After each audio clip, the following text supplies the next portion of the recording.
దశకంఠుడైన రావణాసురుణ్ణి సంహరించినటువంటి రామచంద్రమూర్తిని చూసి దేవతలు ఋషులు మొదలైనటువంటి వారు ఎంతో సంతోషించి పుష్పవృష్టిని కురిపించి మంగళవాద్యములను మ్రోగించినటువంటి సందర్భం దగ్గర నిన్నటి రోజు ఉపన్యాసాన్ని పూర్తి చేసి ఉన్నాం. ఆ యుద్ధభూమిలో పడిపోయి ఉన్నటువంటి రావణాసురుని యొక్క మృతదేహాన్ని చూసి తోడపుట్టినవాడు కదా విభీషణుడు, బ్రతికున్నంతకాలం ఒకలా ఉంటుంది, చనిపోయిన తరువాత ఒకలా ఉంటుంది. అది రామాయణం అందుకే చాలా యథార్థమైనటువంటి స్థితిని ఆవిష్కరిస్తుంది. సుగ్రీవుడు చూడండి, వాలి బ్రతికున్నన్నాళ్ళు రాజ్యం కోసం వైరం, భార్య కోసం వైరం. నిజంగా వాలి నిహతుడైపోయిన తర్వాత యుద్ధభూమిలో వెళ్ళి, అయ్యో అన్నయ్య ఇలా పడిపోయావా, ఎటువంటి వాడివి, ఎంతమందిని ఓడించావు, ఎన్ని గౌరవాలు పొందావు, ఇలా పడిపోయావు, ఎంత దారుణం అంటాడు. అన్నదమ్ములు బతికున్నప్పుడు కొట్టుకుని చచ్చిపోయిన తర్వాత ఏడవడం అంత దారుణమైన విషయం లోకంలో ఇంకోటి ఉండదు. అదే రాముడి దగ్గరికి వచ్చేటప్పటికీ దేశే దేశే కలత్రాన్ని దేశే దేశీ చ బాంధవాహ తంతు దేశం నపశ్యామి యత్ర భ్రాత సహోదర అంటాడు. ఆ జన్మకి తోడపుట్టిన వాళ్ళన్న వాళ్ళు ఒక్కరే. ఇక ఆ జన్మలో మళ్ళీ తోడపుట్టిన వాళ్ళు కొత్త వాళ్ళు రావడం అనేటటువంటిది జరగదు. కాబట్టి నేను సోదరుల పట్ల అటువంటి ప్రేమని కలిగి ఉంటాను అంటాడు. ధర్మం అర్థంచ కామంచ పృథివీంచాపి లక్ష్మణ ఇచ్ఛాపి భవతామర్థే ఏతత్ ప్రతిశృణోమితే అంటాడు అయోధ్యకాండలో. నేను ధర్మము కానీ అర్థము కానీ కామము కానీ ఈ మూడిటిలో ఏది అనుభవించినా నా సోదరులతో కలిసి అనుభవించవలసిందే తప్ప నేను వేరుగా అనుభవించడానికి ఇష్టపడేవాడిని కాను అంటాడు. అది రామలక్ష్మణ భరత శత్రుఘ్నుల మధ్యనున్నటువంటి ప్రేమ. అటువంటి ప్రేమకి నూచుకోనటువంటి అన్నదమ్ములు బతికున్నన్నాళ్ళు మాట్లాడుకోకుండా ఉండడం, బతికున్నన్నాళ్ళు వైరంతో ఉండడం, తీరా ఎవరో ముందు వెనకాల ఉంటాయి కదా, అన్నో తమ్ముడో ఎవరో ఒకళ్ళు ముందు వెళ్ళిపోవాలి. వెళ్ళిపోయిన తర్వాత అప్పుడు యుద్ధభూమిలోనో ఎక్కడో మరణించినటువంటి ప్రేతాన్ని చూసో అప్పుడు ఆ గత వైభవాన్ని స్మరించి ఏడవడం. ఏమిటి ప్రయోజనం? మనుష్య జన్మ అనేటటువంటిది బాగా బుద్ధిచేత వివేచన చేసి ఎటువంటి పథంలో ప్రయాణించాలో అటువంటి పథంలో ప్రయాణించడం కోసం వచ్చినటువంటి జన్మ. దాన్ని తెలుసుకుని అనుష్ఠించిన నాడే అందం. కాబట్టి విభీషణుడు అంటాడు, వీర విక్రాంత విఖ్యాత వినీత నయకోవిద మహర్షయనోపేత కింశేషేద్య హతో భువి. మహర్షయ, నీవు సామాన్యుడివి కవు, వీరుడవు, విక్రాంతుడవు, విఖ్యాతుడవు, వినీతుడవు, నయకోవిదుడవు. అటువంటి వాడివి ఇవాళ ఎలా పడిపోయి ఉన్నావు భూమి మీద? మహర్షయనోపేత కింశేషేద్య హతో భువి. ఒక మనుష్యుని చేత సంహరింపబడిన వాడివై ఈ భూమి మీద నీ శరీరం పడిపోయి ఉంటే పరాగమంతా ఒంటికి అంటుకుని ఇంత దారుణమైనటువంటి స్థితిలో నువ్వు పడిపోయి ఉన్నావు. తదిదం వీర సంప్రాప్తం మయా పూర్వం సమీరితం కామమోహపరీతస్య ఎత్తేన రుచిరం వచః. నేను గతంలోనే నీకు రాబోయేటటువంటి ఆపద గురించి వివరించాను. అన్నయ్య, నువ్వు కామమోహితుడవై ఉన్నావు, నేను చెప్పే మాటలు నీ చెవికి ఎక్కట్లేదు, వద్దన్నయ్య నా మాట విను, సీతమ్మ జోలికి వెళ్ళవద్దు అని చెప్పాను. కానీ నీ ప్రారంధమో నా ప్రారంధమో ఆ మాటలు నీ చెవికి ఎక్కలేదు. ఎక్కనటువంటి దాని పర్యవసానం ఏమి అంటే, ఇదిగో ఇవాళ నువ్వు ఇలా యుద్ధభూమిలో పడిపోయి ఉన్నావు అని. సహజంగా యుద్ధభూమిలో ఒక అన్నగారు మరణిస్తే తమ్ముడు ఆ సమయంలో ఎలా విలపిస్తూ ఉంటాడో అలాగే విభీషణుడు విలపించాడు. ఎందుకంటే సున్నిత హృదయుడు, ధర్మాత్ముడు. రామచంద్రమూర్తి జోక్యం చేసుకుని మాట్లాడతారు. మీరు రాముడి యొక్క శీలాన్ని చూసినప్పుడు గమనించవలసిందిదే. రాముడు ఒక వ్యక్తి చనిపోయిన, శత్రువు చనిపోయిన, తన తండ్రి చనిపోయిన, వేరొకరు చనిపోయిన, ఒక పక్షి చనిపోయిన, తను పరిపాలించిన, తనకి కష్టం వచ్చిన, తనకి సుఖం వచ్చిన, తను చాలా కాలం నుంచి కోరుకున్నది తనకి ప్రాప్తించిన, తాను చాలా కాలం నుంచి కోరుకుని తనతో ఉన్నటువంటిది తనకి దూరమైన రాముడు మాత్రం ఎప్పుడు మాట్లాడినా ఒకటే మాట్లాడతాడు. ఏమిటి మాట్లాడతాడంటే, శాస్త్రం ఏం మాట్లాడిందని మాట్లాడతాడు. లేకపోతే ఇత పూర్వం ఈ రాజ్యాన్ని పరిపాలించినటువంటి నా వంశంలోని పెద్దలు ఏమన్నారన్నది మాట్లాడతాడు తప్ప నేను ఇలా అనుకుంటున్నాను, అని రాముడు ఎప్పుడూ తన బుద్ధి చేత నిర్ణయం చేయడం కానీ, తన బుద్ధి చేత నిర్ణయించిన దానిని అనుష్ఠించి పరిపాలన చేయడం కానీ రాముడు ఎప్పుడూ చేయలేడు. రామరాజ్యం రామరాజ్యం అని ఓ మాట అంటారు. రామరాజ్యం అన్న మాటకి మిగిలిన రాజ్యాలకి ఓ తేడా ఉంది. ఎందుకంటే ఎందరో రాజులు పరిపాలించారు ఈ భూమండలాన్ని. ఇంతమంది పరిపాలించిన అప్పటికవి స్వర్ణయుగాలు. కానీ గుప్తరాజ్యం, లేకపోతే హర్షవర్ధన రాజ్యం, లేకపోతే ఏదో చోళరాజ్యం, ఇలా వాటిని ఆదర్శంగా రాజ్యం అన్న పేరుతో వ్యక్తి పేరు పెట్టి చెప్పరు. అన్నీ అప్పటికి వచ్చాయి, అప్పటికి వెళ్ళి ఆ తర్వాత కాలగర్భంలో కలిసిపోయాయి. కారే రాజులు రాజ్యములు గెలువరే గర్వోన్నతిం పొందరే వారేరి సిరి మూట కట్టుకొని పోవంజాలిరే భూమిపై పేరైనన్ కలదే శివి ప్రముఖులను ప్రీతిని ఇషక్కాములై ఈరే కోర్కెలు వరలం తలపరే ఈ కాలమున్ భార్గవ అంటారు పోతన గారు భాగవతంలో. అలా వచ్చారు, వెళ్ళిపోయారు. యుగం మారిపోయింది, త్రేతాయుగం మారిపోయి కలియుగం వచ్చేసింది. త్రేతాయుగం తర్వాత ద్వాపరం, ద్వాపరం తర్వాత కలియుగం వచ్చాయి. అయినా కూడా ఇప్పటికీ మనం పరిపాలన అంటే ఏమంటామంటే రామరాజ్యం అంటాం. రామరాజ్యం అంటే ఏమిటి? రహదారులకు రెండు పక్కల చెట్లు నాటించెను, చెరువులు తవ్వించెను, వ్యవసాయములకు నీటి సౌకర్యము కల్పించెను, వాటి చేత రామరాజ్యమా? ఏమి మిగిలిన వాళ్ళు కూడా చేసిన వాళ్ళు ఉన్నారుగా. అశోక రాజ్యం అని ఎందుకు చెప్పరు? హర్షవర్ధన రాజ్యం అని ఎందుకు చెప్పరు?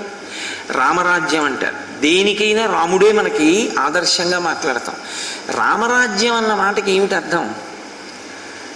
రాముడు అలా పరిపాలించాడు అంటే ఎలా పరిపాలించాడని అప్పుడు వైభవం ఏమిటి? అది చెప్పకుండా అందరూ రామరాజ్యం అండి రామరాజ్యం అండి అంటుంటారు. రామరాజ్యం అండి అన్న మాటకు అర్థం ఏమిటో తెలుసా? రాముడు పరిపాలించేటప్పుడు ఆయన దృష్టిలో పెట్టుకుని పరిపాలించినది ఒక్కటి. ఆయన దృష్టిలో ఉన్న ఒకే ఒక కోణం ఏమంటే ధర్మము. రాజ్య పరిపాలన పరమ ధార్మికంగా ఉండాలి. నేను ఎలా కూర్చుంటే ఆ ధర్మమన్న చట్రములోకి ఇమిడి ఉంటాను అంతే. అదొక్కటే ఆయన చూశాడు. దాని ఫలితం ఏమిటి? రాజ్యం అంతా ధర్మమే. రేపు మీరు వింటారు పట్టాభిషేక సర్గలో రామరాజ్యం అన్న మాట 2 శ్లోకాల్లోంచి తీసి కలిపారు.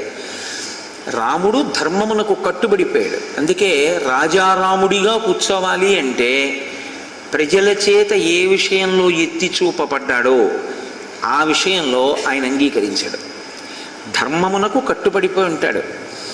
ఎంత ధర్మమునకు కట్టుబడతాడంటే ఆయన సింహాసనం మీద కూర్చున్నది ఎందుకు? ప్రజా సంక్షేమము కొరకు. కాబట్టి ఇప్పుడు ఆయన ఎంత అందుబాటులో ఉంటాడంటే ప్రజలకి. ఉత్తరాఖండ మీరు చదివితే ఒక కుక్క రాముడితో మాట్లాడింది. అది ఆయన అందుబాటుతనం అంటే. ప్రజల వద్దకు ప్రభుత్వం రామరాజ్యం అంటే ఆయన అంత బాగా ప్రజలలోకి చొచ్చుకుపోయాడు, అంత తేలికగా వెళ్ళగలిగాడు, అంత సులభుడు, ప్రజలకి అందుబాటులో ఉండేవాడు, ఎప్పుడూ కూడా తెలుసుకోగలిగినటువంటి ప్రజ్ఞతో ఉండేవాడు. ఆయనకి నావాడా పైవాడా, ఈయనెవరు ఆయనెవరు ఆయనకు అనవసరం. ఆయనకి ధర్మం ఒక్కటే. ఆ ధర్మాన్ని పట్టుకునే పరిపాలన చేశాడు, ఆ ధర్మంతో బతికాడు, ఆ ధర్మంతో వెళ్ళిపోయాడు అవతారం. అందుకే ఇంకా ఇతర రాజ్యాలను వేటిని మనం ఆదర్శంగా చెప్పాం.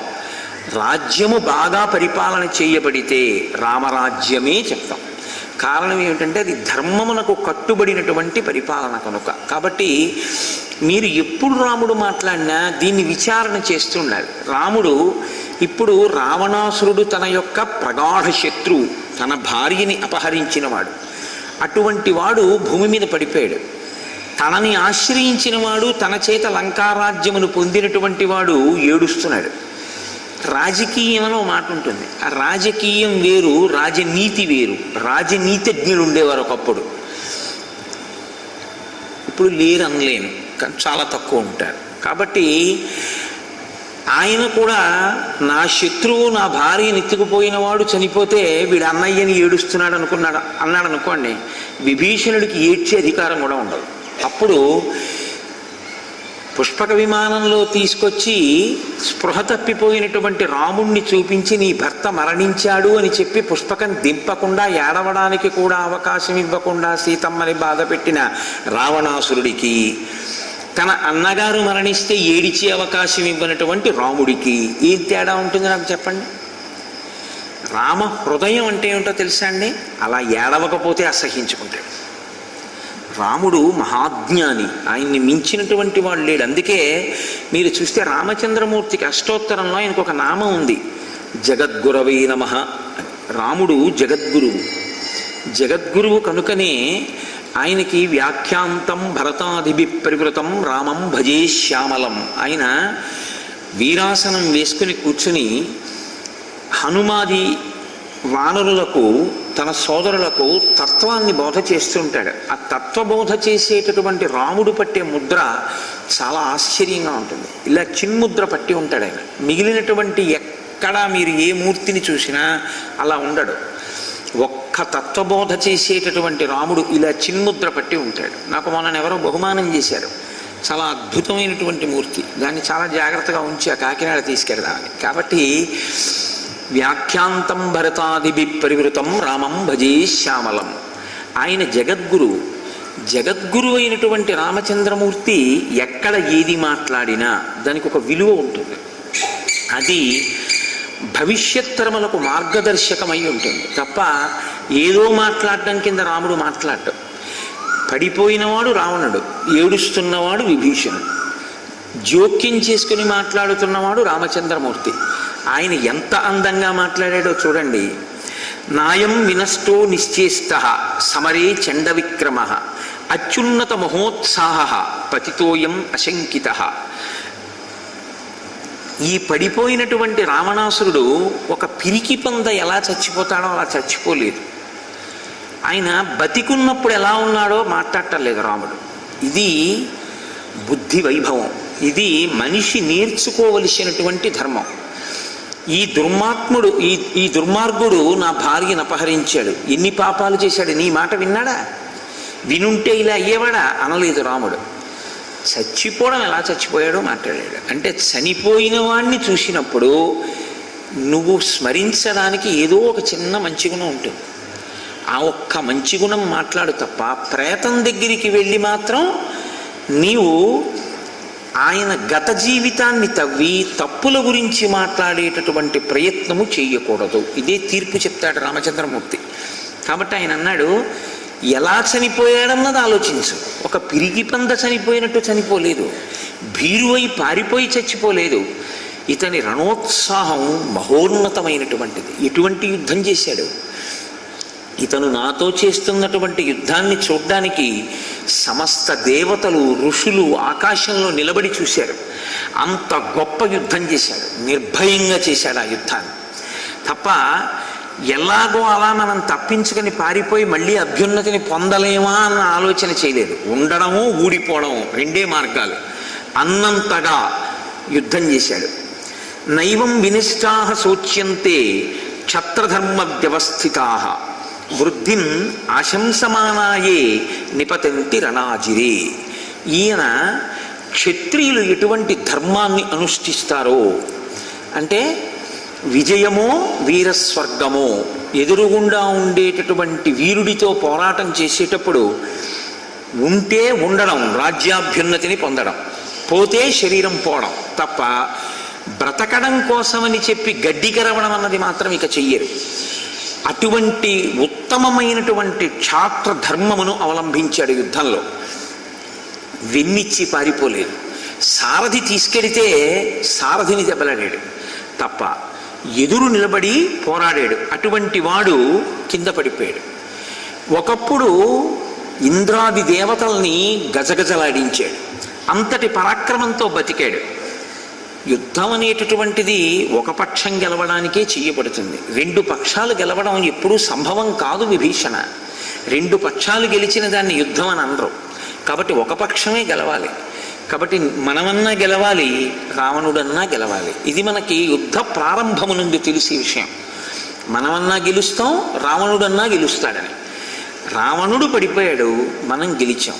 కానీ పడిపోయిన రావణుడు తన జీవితంలో మాత్రం చిట్ట చివరి దశలో అత్యద్భుతమైన యుద్ధం చేసి వీరస్వర్గాన్ని అలంకరించాడు.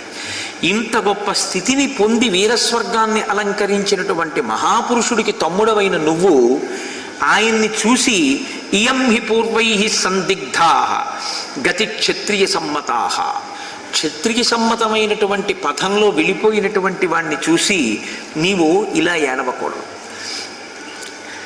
అంటే విభీషణుడు అన్నాడు, అనీన దత్తాని వనీపకేషు భుక్తాశ్చ భోగా నిభృతాశ్చ భృత్యాః ధనాని మిత్రేషు సమర్పితాని వైరాణ్యమిత్రేషు చ యాపితాని. ఎప్పుడైనా అంతే. లోకంలో సందర్భం ఎలా ఉంటుందంటే, ఒక్క ధార్మికుడు సభలో ఉన్నాడనుకోండి, సభలో కనీసం ధర్మం గురించి మాట్లాడేటటువంటి వారు ఆయన ఉన్నారు బాగుండదని చెప్పి కనీసం అప్పటికైనా సరిగ్గా ఉండడం తటస్థిస్తుంది. అది కూడా లేకపోతే చాలా ప్రమాదకరమైన స్థితిని గుర్తు. అందరూ చెప్పినా వినది రావణుళ్ళే అయిపోతాడు. ధార్మికుడైన వాడి పట్ల ఆ మర్యాద ఎప్పుడూ ఉండాలి. ఇప్పుడు రావణుడు చెప్పినటువంటి మాట చేత ప్రచోదనం పొందాడు విభీషణుడు. పొంది అంటున్నాడు, మా అన్నయ్య అడిగిన వాళ్ళకి కొల్లలుగా దానం చేశాడు, గురువుల్ని సేవించాడు, ఇష్టదైవాన్ని సేవించాడు. ఆయన అనుభవించని భోగం ఏం లేదు, సమస్త భోగాల్ని అనుభవించాడు. ధనాన్ని మిత్రేషు సమర్పితాని, తనని నమ్ముకున్నటువంటి మిత్రులకు విపరీతమైనటువంటి ధనం ఇచ్చాడు. అటువంటి వాడు ఇవాళ పడిపోయాడు అని రాముడు చెప్పినటువంటి మాటని దృష్టిలో పెట్టుకొని, అంటే మనుష్యుల మాటలు ఇతరు వినేవాళ్ళని ఎంత ప్రభావితం చేస్తాయో మీరు గమనించాలి. నేను మీతో అనేక పర్యాయాలు ప్రస్తావన చేశాను. శ్రీరామాయణం ఒక ధర్మశాస్త్రం, శ్రీరామాయణం ఒక జ్యోతిష శాస్త్రం, శ్రీరామాయణం ఒక గురువైభవం, శ్రీరామాయణం వాగ్వైభవం. మీరు ఈ ఘట్టాల్ని, ఈ రెండు సర్గల్ని పక్క పక్కన పెట్టి చూస్తే కదులుతున్నవాడు ఒకడు కనపడతాడు, పరమధర్మాత్ముడు విభీషణుడు. అంతటి విభీషణుడు నోటి వెంట రాకూడని మాట ఒకటి వచ్చింది యుద్ధకాండలో. అసలు మనం ఊహించనటువంటి మాట వస్తుందని వచ్చింది విభీషణుడు నోటి వెంట. కానీ సర్దుకోగలిగాడు. ఎందుకు సర్దుకోగలిగాడు అంటే బ్రహ్మగారి దగ్గర వరం పొందాడు. నేను ఆపత్కాలమునందు కూడా ధర్మము నుండి నా బుద్ధి వైక్లభ్యము పొందకుండుగాక అని అడిగాడు కాబట్టి సర్దుకోగలిగాడు. మాటలు మనుషుల మీద ఎంత ప్రభావం చూపిస్తాయి అన్నదానికి మీకు నేను ఒక ఎదర జరగబోయేటటువంటి విషయాల్లో దాన్ని మనవి చేస్తాను.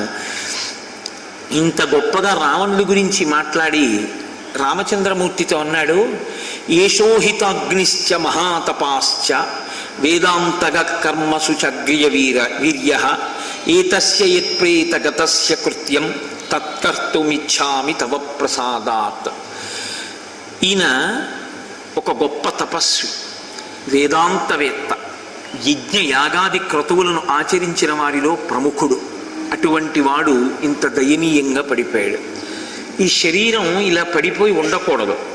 మనుష్య జాతికి ఉండవలసిన లక్షణం ఏమిటంటే, ఎక్కడైనా ఒక మనుష్య ప్రేతం పడిపోయి ఉంటే అంత్యేష్టి సంస్కారం చేయవలసి ఉంటుంది. అందుకే కలియుగంలో ఇంకా అశ్వమేధయాగం ఇవ్వలేదు. కలియుగంలో అశ్వమేధయాగం లేదు. అశ్వమేధయాగమునకు తుల్యం ఏది అంటే అనాథ ప్రేత సంస్కారమే. ఎక్కడైనా ఒక ప్రేతం ఉండిపోతే ఆ ప్రేతమునకు సంస్కారం చేయడమే అశ్వమేధంతో సమానమైనటువంటి స్థితిని పొందుతుంది. కాబట్టి మీరు అనుమతిస్తే నేను ఈ రావణాసురుని యొక్క భౌతిక కాయమునకు అంత్యేష్టి సంస్కారం చేస్తాను. అంటే పిండాండము బ్రహ్మాండములోకి కలుపుతారు, అదొక ప్రక్రియ. మంత్రములతో ఇందులో ఉన్నటువంటి పంచభూతాల్ని పైన ఉన్నటువంటి పంచభూతాలతో కలిపేస్తారు. అంటే సమన్వయం ఆగిపోతుంది. సమన్వయం ఆగిపోయింది అని గుర్తు.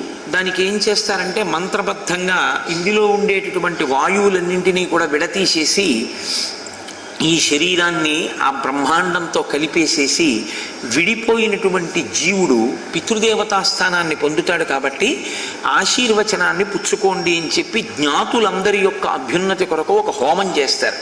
అందుకే దాన్ని జ్ఞాతి హోమము అని పిలుస్తారు. అందుకే 11 రోజుల అశౌచం, జ్ఞాతి తప్పకుండా వెళ్ళి తినడం ఆ రోజున అనేటటువంటిది ఒక సంప్రదాయంగా వస్తోంది. ఏది పెట్టినా సనాతన ధర్మంలో చాలా విశాలమైనటువంటి దృక్పథంతో పెడతారు. కాబట్టి నేను అంత్యేష్టి సంస్కారం చేస్తాను అని అడిగాడు. అడిగితే రాముడు అన్నాడు, మరణాంతాని వైరాణి నిర్వృత్తం న ప్రయోజనం క్రియతాం అస్య సంస్కారో మామాశ్వేష యథా తవా. ఇది చాలా చాలా చాలా పెద్ద మాట. రాముడు తప్ప అన్యులు అనలేని మాట. ఎంత గొప్ప మాట అన్నాడంటే, మరణాంతాని వైరాణి, మరణముతోనే వైరం పోయింది. రావణుడు కదిలినప్పుడు వైరం నాకు రావణుడికి, రావణుడు వెళ్ళిపోయాడు. ఇప్పుడు రావణుని యొక్క శరీరం మాత్రమే ఉంది. కాబట్టి ఇప్పుడు వైరం అన్న సమస్య ఏం లేదు. నువ్వు ఏ అంత్యేష్టి సంస్కారం తప్పకుండా చెయ్యాలో ఆ సంస్కారమును నువ్వు చేసి తీరాలి విభీషణ. ఎందుకని? ఆయన చేత్తో ఆయనే ఒక పెద్ద పొరపాటు చేసుకున్నాడు. తన తలకొరివి పెట్టవలసినటువంటి కొడుకులందరినీ తన కన్నా ముందు చంపుకున్నాడు. కాబట్టి ఇప్పుడు తమ్ముడు సంస్కారం చేయాల్సి వచ్చింది. కాబట్టి నువ్వు చెయ్యి అంటూ మామాప్యేష యథాతవా, నీకు రావణుడు ఎలాగో నాకు రావణుడు అంతే. అంటే ఇప్పుడు రాముడికి ఏమవుతాడు? అన్నగారు అవుతాడు. ఏ ధర్మం చేత అవుతాడు? ఏదో ఒక ప్రాతిపదిక ఉండాలిగా. నీవు నాకు మిత్రుడివి, మిత్రుడి అన్నగారు నాకు కూడా అన్నగారు. కాబట్టి అందులో హెచ్చరిక ఏమిటంటే, నీవు ఏ కారణం చేతనైనా మానితే నీ చేస్తాను సంస్కారం. నీవు ఎలా తమ్ముడవో నేను కూడా అలాగే తమ్ముడిని. తమ్ముడైతే మరి అన్నయ్య నీకంత ద్రోహం చేశాడే అంటావేమో. మరణాంతాని వైరాణి, ఆ మాట అసలు ప్రస్తావన చెయ్యొద్దు. ఇప్పుడు చెయ్యవలసింది నా ధర్మం నేను చెయ్యాలంతే. నీ ధర్మం నువ్వు చెయ్యాలి. నీ ధర్మం నువ్వు చేయడానికి, నా ధర్మం నేను చేయడానికి గతాన్ని తవ్వుకోవడం అనవసరం. నీది నువ్వు చెయ్యాలి. ఇది పట్టుకోగలిగినటువంటి హృదయం ఉన్నటువంటి పెద్దల మాటలు రామాయణంలోంచే వస్తాయి. అందుకే ఒకప్పుడు శృంగేరి పీఠానికి ఆధిపత్యం వహించినటువంటి మహాపురుషుడు చంద్రశేఖర భారతి, అబ్బో ఏమి మాటలో! పరమాచార్య స్వామి వారి మాటలు ఎలా ఉంటాయో చంద్రశేఖర భారతీ స్వామి వారి మాటలు అలా ఉంటాయి. ఆయన దగ్గరికి వెళ్ళి మా నాన్నగారిని బాగా చూస్తున్నాను, మా అమ్మగారిని బాగా చూస్తున్నానని చెప్తే చాలా సంతోషం, చాలా సంతోషం. కానీ మా నాన్నగారే నన్ను సరిగ్గా చూడరండి అన్నారు. ఆ మాట నాకు, నీ తండ్రిని నువ్వు చూడడం నీ ధర్మం, నీ తండ్రి నిన్నెలా చూడాలో ఆయన ధర్మం. ఆయన ధర్మం నీకెందుకు? నీ ధర్మం నువ్వు చేయంతే. ఎంత గొప్ప మాట చూడండి. పట్టుకోగలిగినటువంటిది ఏదో అదే ధర్మం. ధ్రియతేవా జనైరితి ధర్మం. నువ్వు పట్టుకుని అనుష్ఠించేది ధర్మం. నువ్వు తెలుసుకున్నది ధర్మం ఎప్పటికీ కాదు. నాకు తెలిసండి ధర్మం కాదు. తెలిసి అనుష్ఠిస్తావా? తెలుసండి అనుష్ఠించను, నీది రావణ బుద్ధిని గుర్తు. తెలిసి అనుష్ఠించనిది ప్రమాదకారి. తెలుసండి అనుష్ఠిస్తాను, నువ్వు రామచంద్రమూర్తి అని గుర్తు. అంతే తేడా. కాబట్టి ఆయన నీకు ఎంతో రావణుడు నాకు అంతే. మరణాంతాని వైరాని. కాబట్టి నువ్వు అంత్యేష్టి సంస్కారము చేయవలసినదే. సరే, ఆ రావణాసురుని యొక్క రాణులు కొన్ని వందల మంది ఉన్నారు. వాళ్ళందరూ యుద్ధభూమికి వచ్చారు. ఆ శరీరం కాళ్ళు పట్టుకున్నారు, పాదాలు పట్టుకున్నారు, చేతులు పట్టుకున్నారు, గుండెల మీద పడ్డారు. వాళ్ళందరూ ఏడుస్తున్నారు. కానీ మహర్షి యొక్క గొప్పతనం ఎక్కడుందంటే, ఆయన ఒక్కొక్క పతాక సన్నివేశంలో ప్రవేశపెట్టినటువంటి ఒక్కొక్క స్త్రీ మాటల చేత ఆమె యొక్క శీల వైభవాన్ని ఆవిష్కరింపచేశారు. నేను ఈ మాట ఎందుకంటున్నానంటే, రామాయణంలో కొన్ని మెరుపులు ఉన్నాయి. మీతో నేను మనవి చేసే అయోధ్యకాండలో సుమిత్రాదేవి మాట్లాడితే ఎలా ఉంటుంది, కిష్కింధకాండలో తార మాట్లాడితే ఎలా ఉంటుందో మీరు చూశారు. తార ఒక మెరుపు. అలాగే యుద్ధకాండలో మండోదరి ఒక మెరుపు. శ్రీరామాయణంలో మండోదరి గురించినటువంటి ప్రస్తావన పెద్ద ఎక్కడ ఏవీ రాదు. అసలు ఎక్కడొచ్చిందంటే ఒక్క ఉత్తరకాండలో చెప్పారు మహర్షి. రావణాసురుడికి మండోదరికి వివాహం ఎలా అయిందో చెప్పారు. ముగ్గురు అన్నదమ్ములకి శూర్పణఖకి వివాహాలు జరిగినటువంటి ఘట్టాలు చెప్తూ అందులో రావణాసురుడు మయుణ్ణి కలుసుకోవడం, మయుడు తన కూతురుతో తిరుగుతున్నప్పుడు ఈమె నా కూతురు మండోదరి అంటే ఆమెను ఈయన స్వీకరించడం. అప్పటి నుంచి ఆవిడ మహాపతివ్రతగా ఉంది అంతే. కానీ ఆమె పాతివ్రత్యమేమి మీరు చూడ్డానికి రామాయణంలో ఎక్కడ ఏం కనపడదు. ఒక్క చోట మాత్రం ఆవిడ తళుక్కని మెరుస్తుంది. ఎక్కడ మెరుస్తుంది అంటే సుందరకాండలో తాసామేకాంత విన్యస్తే శయనాం శయనే శుభే దదర్శ రూపసంపన్నాం అపరాసకపై ప్రియం అంటారు మహర్షి. అందరూ క్రీడించి ఆయన ప్రియురాళ్ళు ఆయన చుట్టూ మదించినటువంటి ఎద్దు చేత భోగింపబడినటువంటి ఆవుల మందలో ఆబోతు పడుకున్నట్టు రావణుడు పడుకున్నా ఆమె మాత్రం దాన్ని కూడా సహించి భర్తయందు అపారమైన ప్రేమ కలిగినదై మహాపతివ్రత అయి పక్కన ఉన్న హంసతూలికా తల్పం మీద పడుకుంటే ఆ తల్లిని చూసే సీతమ్మ అని హనుమంతుడి వారు భ్రమపడ్డారు కూడా. అదొక్కటి తప్ప ఇంకొకటి కనపడదు. కానీ రావణ సంహారం అయిన తర్వాత మండోదరి యుద్ధభూమిలో ప్రవేశించింది. ప్రవేశించినటువంటి మండోదరి మాట్లాడుతోంది రావణాసురుడి యొక్క శరీరాన్ని పట్టుకొని. ఆవిడ మాట్లాడేటప్పుడు ఎంతైనా మాట్లాడచ్చు. అంటే శ్రీరామాయణాంతర్గతంగా లేదు కానీ, వాల్మీకి రామాయణంలో లేదు కానీ, రామాయణాన్ని వ్యాఖ్యానం చేసేటప్పుడు ఎక్కడైనా ఏమైనా అనుమానం ఉంటే సాధారణంగా పెద్దలు చూసేటటువంటి గ్రంథాలు పద్మపురాణాన్ని ఎక్కువగా ఆధారంగా తీసుకుని చూస్తారు. ఇతర పురాణములను ఆధారంగా తీసుకొని చూస్తే ఒక విషయం కనపడుతుంది. వాల్మీకి రామాయణంలో మాత్రం లేదు. తార రామచంద్రమూర్తిని శపించింది అని ఒక వాక్కు ఉంది. ఏమని, ఇందువల్ల అంటే, నీవు నా భర్తని చంపావు కనుక నీవు సీతమ్మని పొందిన ఎక్కువ కాలము సీతమ్మ తల్లితో కలిసి ఉండకుందువుగాక అని మహాపతివ్రత అయిన తార శపించింది. ఆ కారణం చేతనే సీతావియోగం సంభవించింది అంటారు. వాల్మీకి రామాయణంలో అది లేదు. కానీ వాల్మీకి రామాయణం మనం పరమ ప్రమాణంగా స్వీకరించినప్పుడు ఆ విషయాన్ని పక్కన పెట్టండి. మరి ఎందుకు ప్రస్తావన చేశావు అని మీరు నన్ను అడగచ్చు. మహాపతివ్రతలై తారాదులు తమ వాక్కుల చేత కథని మలుపు తిప్పారు. అంతవరకు ఎందుకు, లక్ష్మణమూర్తి కోపాన్ని ఉపశమింపచేసింది తార కదా తన వాక్కుల చేత, విశ్వామిత్ర ప్రస్తావన తీసుకొచ్చి. కానీ అసలు నిజానికి రామచంద్రమూర్తి పట్ల పరమ క్రుద్ధురాలు కావలసినటువంటి ఏకైక వ్యక్తి రామాయణంలో మండోదరి. ఎందుకో తెలుసా అండి, ఆమె యొక్క రాణి పదవి పోయింది. ఎందుచేత అంటే విభీషణుడు రాజైపోయాడు. తన భర్త ఇంత కీర్తివంతుడు పోయాడు. అన్నిటినీ మించి ఇంద్రుణ్ణి గెలిచినటువంటి తన కొడుకు ఇంద్రజిత్ లక్ష్మణుడి చేతిలో పోయాడు. ఒకే స్త్రీకి భర్త, రాచరికము, వైభవము, కొడుకు, ముగ్గురు ఒకరి వల్లే నశించారు.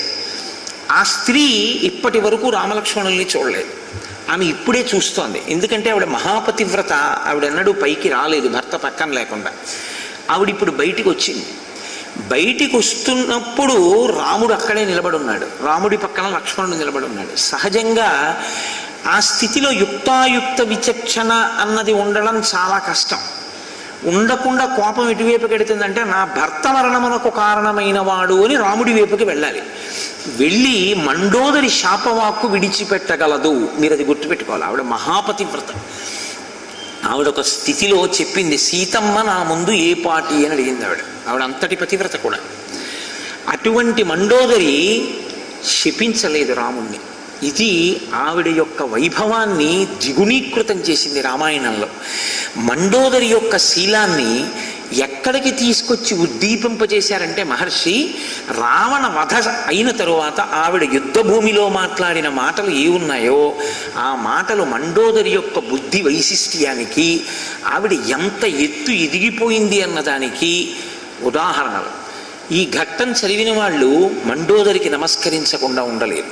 అంత గొప్పగా మాట్లాడింది ఆవిడ. ఆవిడంది, నను నామ మహాభాగ తవ వైశ్రవణానుజ క్రుద్ధస్య ప్రముఖే స్థాతుం త్రస్యత్యపి పురందర.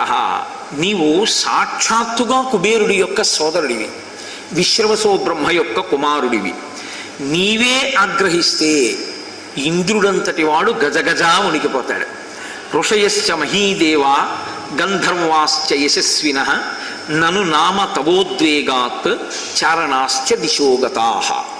నీకే కానీ ఆగ్రహం వచ్చి నువ్వు ధనస్సు పట్టుకున్నావా, ఋషులు, దేవతలు, ఇతరమైనటువంటి గంధర్వులు, కీర్తి వహించినటువంటి వాళ్ళందరూ కూడా దిక్కులు పట్టి పారిపోతారు. అంతటి పరాక్రమము కలిగిన వాడివి.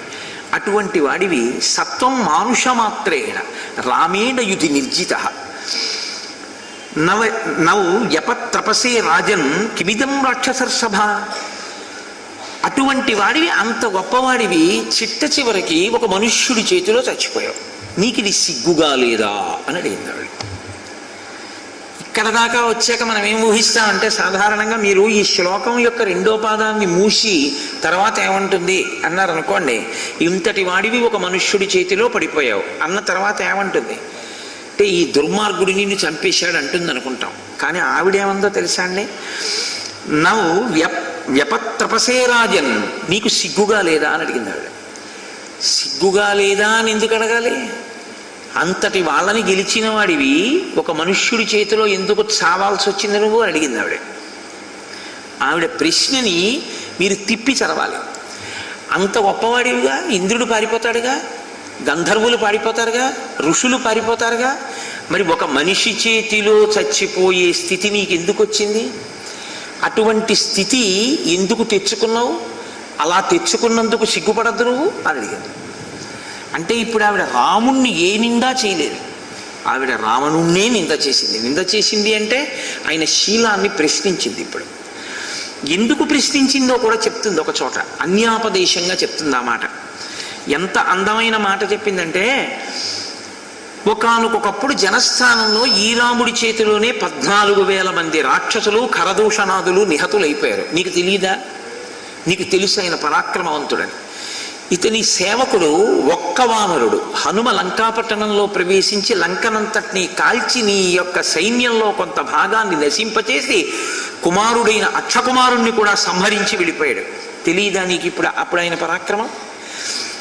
100 యోజనముల సముద్రము మీద సేతువుని నిర్మించి ఆయన నీ మీద దాడి చెయ్యడం కోసమని దాటి వచ్చాడు. అప్పుడైనా నీకు తెలియలేదా ఆయన పరాక్రమం?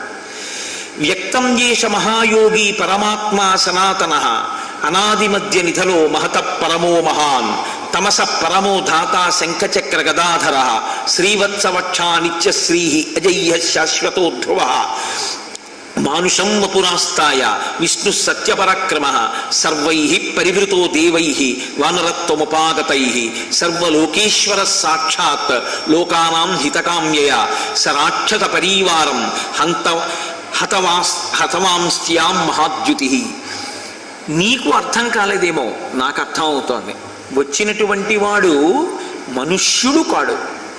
నువ్వు వరం అడగలేదు కాబట్టి మనుష్యుని యొక్క శరీరమును పొందాడు ఒక ఆయన. ఎవరు పొందాలి? నీవు ధర్మమునకు వ్యతిరేకంగా ప్రవర్తిస్తున్నావు కాబట్టి ధర్మమునకు హాని కలిగితే ఎవడు సహించడో వాడే స్థితికారుడు ఈ రూపంలో వచ్చాడు. విష్ణువు వచ్చాడు ఈ రూపంలో, మనుష్య రూపంలో వచ్చి నిలబడ్డాడు. నీకు కేవల మనుష్యుడిగా కనపడ్డాడు, కానీ కేవల మనుష్యుడు కాడు. కేవల మనుష్యుడిగా కనపడుతున్న ఈ రాముడెవరో నాకు అర్థమైంది. వ్యక్తం చేష మహాయోగి పరమాత్మ సనాతన.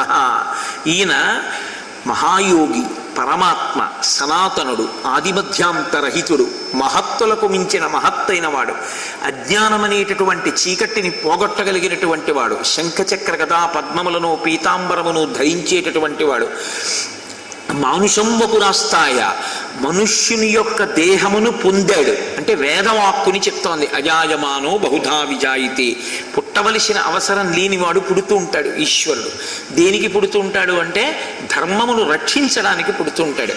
నీ వలన ధర్మము నశిస్తుంటే ఆ ధర్మమును రక్షించడానికి నువ్వు అడగలేదు కాబట్టి మనుష్య శరీరము చేత మరణిస్తావు. కనుక మనుష్య శరీరములోకి విష్ణువు ప్రవేశించి ఈ రూపంలో వచ్చి నించున్నారు. సర్వలోకేశ్వర సాక్షాత్ లోకానాం హితకామ్యయ. ఈయన సర్వలోకములకు ఈశ్వరుడైనటువంటి వాడు, లోకము యొక్క హితము కోరి వచ్చినటువంటి వాడు. ఆయన ఈ రాక్షసులందరినీ సంహరించి లోకమునకు శాంతి కల్పించడం కోసమే ఇటువంటి ద్యుతి, కాంతితో కూడినటువంటి స్వరూపాన్ని పొంది ఉన్నాడు. ఇక్కడ ఉన్న వాళ్ళందరూ ఏమంటున్నారంటే ఆయన నిన్ను చంపాడని అంటున్నారు. కానీ నీ భార్యని నాకు తెలుసు, నువ్వెందుకు చచ్చిపోయావో నీ చెప్తానంది ఆవిడ. ఇది దారుణాతి దారుణమైన తీర్పు. సుందరకాండలో సీతమ్మ చెప్పింది ఈ మాట. ఇవాళ బాగుంటుంది కానీ రావణ చపలం చలితేంద్రియం. నీ శరీరము పడిపోయిన రోజున కానీ, నీ శరీరము కదలలేని స్థితికి వచ్చిన రోజున కానీ నీ భార్య నీ పక్కన నిలబడి, వీడు చపలుడు, చెలించిన ఇంద్రియములున్నవాడు, వీడు ఇంద్రియములను అదుపు చేసుకోలేక భార్యని అతిక్రమించినవాడు అని నీ భార్యలు అన్ననాడు నువ్వు చచ్చి 1000 మాటలు చచ్చినట్టు, బతికుంటే 100 మాటలు చచ్చినట్టు. కాబట్టి వద్దు, నా మాట విను. నివర్తయమనోమత్త స్వజనీ క్రియతాం మనః ఆత్మానుపమాం కృత్వా స్థేషు దారేషు రమ్యత అతుష్టం స్థేషు దారేషు చపలం చలితేంద్రియం. నా మాట విను. నీ ఇంద్రియములను మనసును తిప్పి నీ వారి ఎందుంచుకో, నీవు శాశ్వతమైన కీర్తి గణిస్తావని చెప్పింది ఆ తల్లి. అది ఇప్పుడు యథార్థం అవుతాను. ఎందుకో తెలుసా అండి, నేను ఒక మాట చెప్తాను, మీరు సహృదయంతో మాత్రమే దాన్ని పుచ్చుకోవలసి ఉంటుంది. కన్న తల్లికి కూడా కొడుకు గురించి కొంతే తెలుస్తుంది, భార్యకి మాత్రం పరిపూర్ణంగా తెలుస్తుంది. ఒక వయసు వచ్చేసిన తరువాత కొడుకు యొక్క బలం బలహీనతలు ఏవి అన్నవి చెప్పగలిగినటువంటిది, మనసులో తెలుసుకోగలిగినది భార్య ఒక్కతే. ఆమెకి తెలుస్తుంది ఈయన ఫలానా విషయంలో చపలుడు, చలితేంద్రియుడు, ఈయనకి స్వాస్థ్యత కలిగినటువంటి చిత్తము ఉన్నవాడు కాడు, ఈయన మనస్సు కదిలిపోతుంది ఫలానా విషయానికని పట్టుకోగలిగిన ప్రజ్ఞ ఉన్నది భార్య ఒక్కతే. అది రసేంద్రియం దగ్గర నుంచి, నాలుక దగ్గర నుంచి ఆయన బలహీనతలన్నీ ఆవిడికి తెలిసి ఉంటాయి. అయినా ఇవి కామం అనేటటువంటి చట్టాన్ని భార్యని అతిక్రమించనంతసేపు ఆవిడ తీర్పు చెప్పదు. మీరు లోకంలో చూడండి, ఎంత తిండిపోతూ భర్త అయినా అవనివ్వండి, ఆవిడ పవిట అడ్డు పెట్టి అన్నం పెడుతుంది. మళ్ళీ వాళ్ళందరూ వస్తారు, మీరు తినరు, మీరు కొద్దిగా తీసేయండి, వాళ్ళతో కలిపి తక్కువ తిందురుగానంటారు. కన్న తల్లి ఎలా కాపాడుతుందో అలా కాపాడుతుంది. అవసరమైతే 2 పళ్ళు ఎవరూ చూడకుండా పవిటి చాట్న పట్టుకొచ్చి పడక గదిలో తినేసి పడుకోండి అని ఇస్తుంది. ఆయన బాగా చపలుడు, చలితేంద్రియుడైతే ఆవిడ ఆయన యొక్క కామోపశాంతిని ఇస్తుంది. తద్వారా గొప్ప అర్థము కొడుకనబడేటటువంటి వాణ్ణి, కూతురనబడేటటువంటి సంతానాన్ని అనుగ్రహించి వృద్ధాప్యంలో కాపాడబడేటట్టు చేస్తుంది. కానీ కాని భార్య అన్న చెలియలి కట్టని దాటాడు అనుకోండి, తీర్పు ఏముంటుందో అదొక్కటి మాత్రం అంగీకరించాం. ఇక ఆ చెలియలి కట్టని దాటాడో చపలం చలితేంద్రియం అంటుందంతే. వీడి చిత్తము మంచిది కాదు, వీడు చపలుడు, వీడి ఇంద్రియములు చెలిస్తాయంటుంది. ఈ మాట నువ్వు అనిపించుకోవద్దు అంది సీత. ఎంత పెద్ద మాట చూడండి. ఇది ఆధారం చేసుకునే విశ్వనాథ సత్యనారాయణ గారు చెలియలి కట్ట అని ఒక నవలే తీసుకొచ్చారు. సముద్రం తలుచుకుంటే దాటలేదా తనకి అడ్డున్న తీరాన్ని? ఒక్క క్షణంలో సముద్రమే పొంగితే భూమి మీద వచ్చి పడిపోతుంది. ఏ చేతకాంతనం ఉందని కెరటం అలా వెళ్ళి వెనక్కి వెళ్ళిపోతుంది? ఎందుకు సముద్రం పొంగి భూమి మీదకి రాదు? చేతకాక కాదు, తనొక నియమం పెట్టుకుంది, నేను దాటనని. ఆ నియమమే ధర్మేచ అర్ధేచ కామేచ నాతి చరామి, నేను నేను కాబట్టి నువ్వు ఎవరి చేతిలో చచ్చిపోయావో నీ చెప్తాను అన్నాడు. ఇదే రావణాసురుడి జీవితంలో అత్యంత ఘోరాతి ఘోరమైన ఘట్టం అంటూ ఏమైనా ఉంటే రాముడి చేతిలో చచ్చిపోవడం అదృష్టం, మండోదరి చేత ఇలా అనిపించుకోవడం దురదృష్టం. ఏ భార్య అయినా భర్త వెళ్ళిపోయిన తర్వాత వెళ్ళడం అంత ఘోరం ఇంకోటి లేదు సనాతన ధర్మంలో, ఎందుకంటే ఏ స్త్రీ కోరదు. కానీ ఏ కారణం చేతనైనా భర్త వెళ్ళిపోతే శేష జీవితంలో భార్య నోటి వెంట ఎప్పుడూ ఒక్క మాటే రావాలి, మళ్ళీ నేనంటూ పుడితే ఆయనకే ఇల్లాలని అవ్వాలని కోరుకోవాలి. అలా కోరుకోగలిగితే నీకు ఇంకెవరూ సర్టిఫికెట్ ఇవ్వక్కర్లా, నీ జన్మధన్యం. నీ భార్య వలన ఆ కితాబు నువ్వు పొందగలగాలి. అది నువ్వు పొందలేకపోతే అమ్మ బాబో ఎంత చపల చిత్తుడైనా అందనుకోండి ఆవిడ, మిగిలిన ఎన్ని సన్మాన పత్రాలున్నా అనవసరం. కాబట్టి ఇప్పుడు ఆవిడంది, ఇంద్రియాణి పురాజిత్వా జితం త్రిభువనం త్వయా స్మరద్భిరివ తద్వైరం ఇంద్రియైరేవ నిర్జిత. నీవు ఇంద్రియములను పావుల్ని తొక్కినట్టు తొక్కి పెట్టావు తపస్సన్న పేరుతో, చాలా కష్టపడి. అది నువ్వు జ్ఞానము చేత గెలిచిన వాడివి కావు. చెలించిపోయే ఇంద్రియాల్ని స్వార్థ ప్రయోజనం కోసం, బ్రహ్మగారి అనుగ్రహం కోసం కొంతకాలం భోగాన్ని వాయిదా వేశావంతే, మార్పు రాలేదు నీలో. ఇంద్రియములను పావుల్ని కాళ్ళ కింద పెట్టుకున్నట్టు పెట్టి తొక్కి పెట్టావు. కాలు కింద బతికున్న పాము పగ పెంచుకొని కాలెత్తితే కాటు వేసినట్టు కొంతకాలం మమ్మల్ని తొక్కి పెట్టాడు కాబట్టి ఎప్పుడు కాలు తీస్తాడు కరుద్దామని నీ ఇంద్రియాలు చూసాయి. నీ తపస్సు అయిపోయింది, నీ ఇంద్రియాలు కరవడం మొదలుపెట్టాయి. నీ ఇంద్రియాలు వేసిన కాట్లు చిట్ట చివరికి ఎక్కడికి వెళ్ళిందంటే, నీ అంతఃపురంలో సీతమ్మ కన్నా అందగత్తెనైన నాకన్నా, సీతమ్మ కన్నా అందగత్తెలైన కొన్ని వేల మంది కాంతల కన్నా సీతమ్మ అందగత్తెగా కనపడేటట్టు చేశాయి. ఇంతకన్నా స్పష్టంగా చెప్పడం చాలా కష్టం నేను, ఎందుకంటే ఒక్క మాట అనగలను అంతే స్పష్టత కోసం. ఇంకంతకన్నా నేను దాని మీద ఉపన్యాసం చెప్పడం నా పరిధుల్ని కూడా అతిక్రమించడమే అవుతుంది. ఏ గ్లాసులో పోసుకు తాగినా పాయసం రుచి ఒకటే, అదొక్కటి తెలుసుకోగలిగితే ఎవడి హద్దులో వాడు ఉంటాడు. కాబట్టి క్రియతాం అవిరోధశ్చ రాఘవేణీతి యన్మయా ఉచ్యమానో న గృహ్ణాసి తస్యేయం పుష్టిరాగత. నీవు రామచంద్రమూర్తితో విరోధం పెట్టుకోవద్దు, ఆయనతో స్నేహభావమును నిలుపు అని నేను ఎంతగానో నీతో ప్రాధేయపడ్డాను. ఇవేమైనా ఉన్నాయా రామాయణంలో? అవన్నీ చెప్పక్కర్లేదు, ఇప్పుడు చెప్తే చాలు. ఎందుకని? రామాయణంలో ఉన్న ప్రతి అక్షరము సత్యమే. కాబట్టి ఇప్పుడు మండోదరి ఏకాంతంలో అంతఃపురంలో ఎన్నో మాటలు ప్రాధేయపడింది. వద్దు, నా మాట వినండి, సీతమ్మని తిరిగిచ్చేయండి, అది మన వంశాన్ని నశింపచేస్తుంది, మీరు చేసిన పని మంచిది కాదు అని ప్రాధేయపడింది. నేను ఎన్నో మాటలు నిన్ను ప్రాధేయపడ్డాను, దీని ఫలితంగా నువ్వు మరణిస్తావని కూడా నేను నీకు చెప్పాను. కానీ రాక్షసేశ్వర, కామాతురుడవైనటువంటి నీకు సీతమ్మని విడిచిపెట్టాలన్న కోరిక పుట్టలేదు. అకస్మాచ్చాభికామోసి సీతాం రక్షస పుంగవ ఐశ్వర్యస్య వినాశాయ దేహస్య స్వజనస్య చ. నీ దేహాన్ని పాడు చేసుకున్నావు, నీ శరీరమునకు బంధువులైన వాళ్ళని పాడు చేసుకున్నావు, అందరి ఐశ్వర్యమును పాడు చేశావు. దేనివల్ల పాడు చేశావు? హద్దులేని నీ కామము చేత, ఒక స్త్రీని కోరి తెచ్చి బంధించిన కారణం చేత ఇటువంటి స్థితిని పొందావు.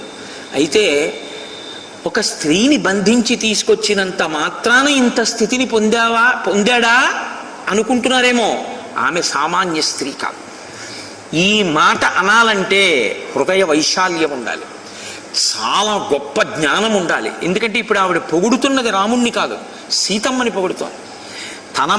తన భర్త మరణానికి కారణమైనటువంటి కాంత ఎవరో ఆమె ఎంత గొప్పదో చెప్తోంది ఆవిడ. ఇది మహాతల్లి అంటే, మహాపతివ్రత అంటే. అరుంధత్యా విశిష్టాంతాం రోహిణ్యాశ్చాపి దుర్మతే సీతాం దర్శయతామాన్యాం తయా యసదృశం కృతం. ఆవిడికి ఒక మహాపతివ్రత కాముకుడైన వాడు ఎదురు నిలబడి మాట్లాడకూడని మాటలు మాట్లాడినప్పుడు పొందేటటువంటి బాధ ఆవిడ మనసులో కదిలితే, అటువంటి వాడు తన భర్తే అని స్ఫురణకొచ్చినప్పుడు చచ్చిపోయాడన్న విషయాన్ని గుర్తులో ఉన్న ఆవిడ నాథ అనలేకపోయింది. దుర్మతి అంది, దుష్ట బుద్ధి కలిగిన వాడా అంది. ఇది కదండి సీతమ్మంది. ప్రమాదం తెచ్చుకుంటావురా రేపు పొద్దున్న అంది ఆవిడ. దుర్మతే అరుంధత్యా విశిష్టాంతాం. ఎవరనుకున్నావురా సీతమ్మ? అరుంధతి కన్నా గొప్పది. రోహిణ్యాశ్చాపి దుర్మతే. ఓ దుర్మతి, ఆవిడ చంద్రుని యొక్క స్వక్షేత్రమైన రోహిణి కన్నా గొప్పది. అటువంటి సీతమ్మని అపహరించి తీసుకొస్తావా? అటువంటి మాన్యురాలి దగ్గరికి వెళ్ళి మాట్లాడకూడని మాటలు మాట్లాడతావా? అవి కదురా నిన్ను కట్టి కుడిపేసేయి. వసుధాయాశ్చ వసుధాం శ్రీహశ్రీం భర్తృవత్సలాం సీతాం సర్వానవద్యాంగీం అరణ్యే విజనే శుభాం. ఆవిడ ఓర్పులో భూమికి భూమి. ఆ తల్లి ఐశ్వర్యమునకు ఐశ్వర్యము. భర్తయందు అంతటి ప్రేమ కలిగినది, మహాపతివ్రత. అటువంటి అందగత్తె అయిన సీతమ్మ యొక్క బాహ్య సౌందర్యం ఒకటే కనపడింది, కానీ ఆమె అంతఃసౌందర్యం నీకు కనపడితే ఆవిడ పాదాలకు నమస్కారం చేసేవాడిది.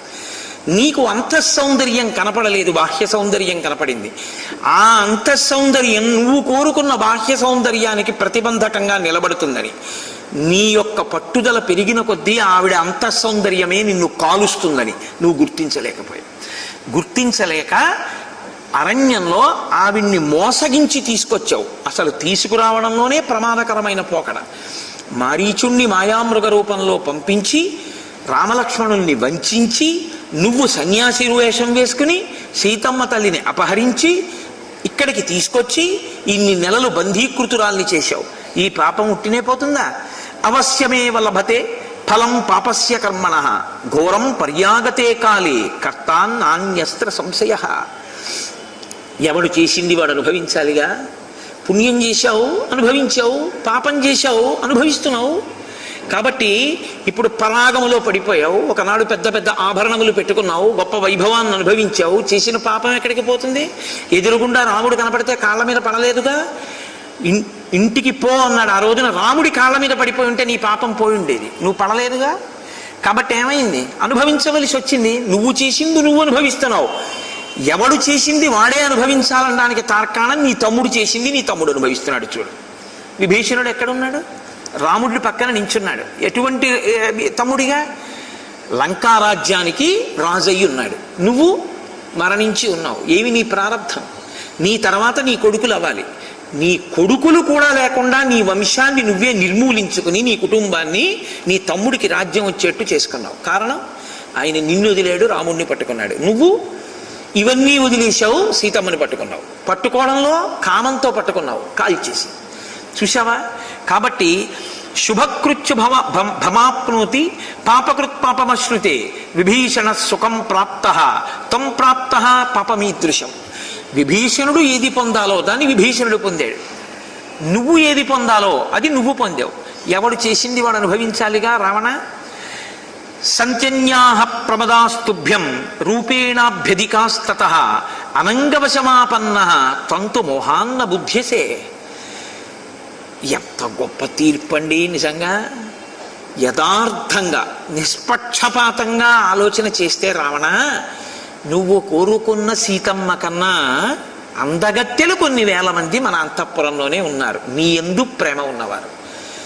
అంతకన్నా గొప్పదాన్ని నేనున్నాను, నీ యందు అనురాగం ఉన్నదాన్ని. కానీ మన్మథ బాణాలు నీ మీద అలా పడ్డాయి. ఇందులో కనపడని అందరం ఆవిళ్ళలో నీకు కనపడింది. అదే నీ కొంప ముంచింది. ఆ దృష్టికోణం మార్చుకోలేకపోయావు. ఇంతమంది నీ యందు అనురక్తలు ఉన్నారు. నిజంగా బయట వాళ్ళు ఎవరైనా చూస్తే సీతమ్మ కన్నా వీళ్ళు అందగత్తెలు అంటారు. కానీ నీకు అలా అనిపించలేదు. నీ ప్రారంధం అంతే. న కులేన న రూపేణ న దాక్షిణ్యేన మైథిలి మయాధికా వా తుల్యా వా త్వం మోహాన్న బుద్ధ్యసే. న కులేన, ఆమె సీతమ్మ తల్లి వంశాన్ని బట్టి చూస్తే నాకన్నా గొప్పది కాదు. అంటే అలా అనొచ్చా అండి? మండోదరి అంటే ఆవిడ అయోనిజ. మండోదరి మయుని యొక్క కుమార్తె. ఈవిడ వంశం చెప్పడం కుదురుతుంది. తల్లి పరాశక్తిగా నిలబడింది అంతే. ఆవిడ అలా చెప్పుకుంది అంటే అందులో మీరు బొత్తిగా ఇన్ బిట్వీన్ ది లెటర్స్ అంటారే, అలా చూసి దానిలో ఉన్న యోగ్యతలను నిర్ణయించకూడదు. ఆవిడ చెప్తున్నది మాత్రం యథార్థం. నా రూపేణ, రూపంలో కూడా నేను సీతమ్మ కన్నా అందగత్తెని. నా దాక్షిణ్యేన మైథిలి, అలాగే నేను నీ మీద ఉండేటటువంటి ప్రేమ చేత కానీ, అందంలో కానీ, చదువులో కానీ, సంస్కారంలో కానీ నేను సీతమ్మ తల్లి కన్నా తక్కువ దాన్ని కాను. మయాధికావా తుల్యావా త్వంతు మోహాన్న బుద్ధ్యసే. నాతో సమానురాలు కాదు, నాకన్నా అధికురాలు కాదు సీతమ్మ. కానీ నీ ప్రారంధం ఏమిటంటే ఇది నీకు కనపడలేదు. నా ప్రారంధం ఏంటంటే నీకు నేను అలా కనపడలేదు. ఎంత పెద్ద మాట అండి.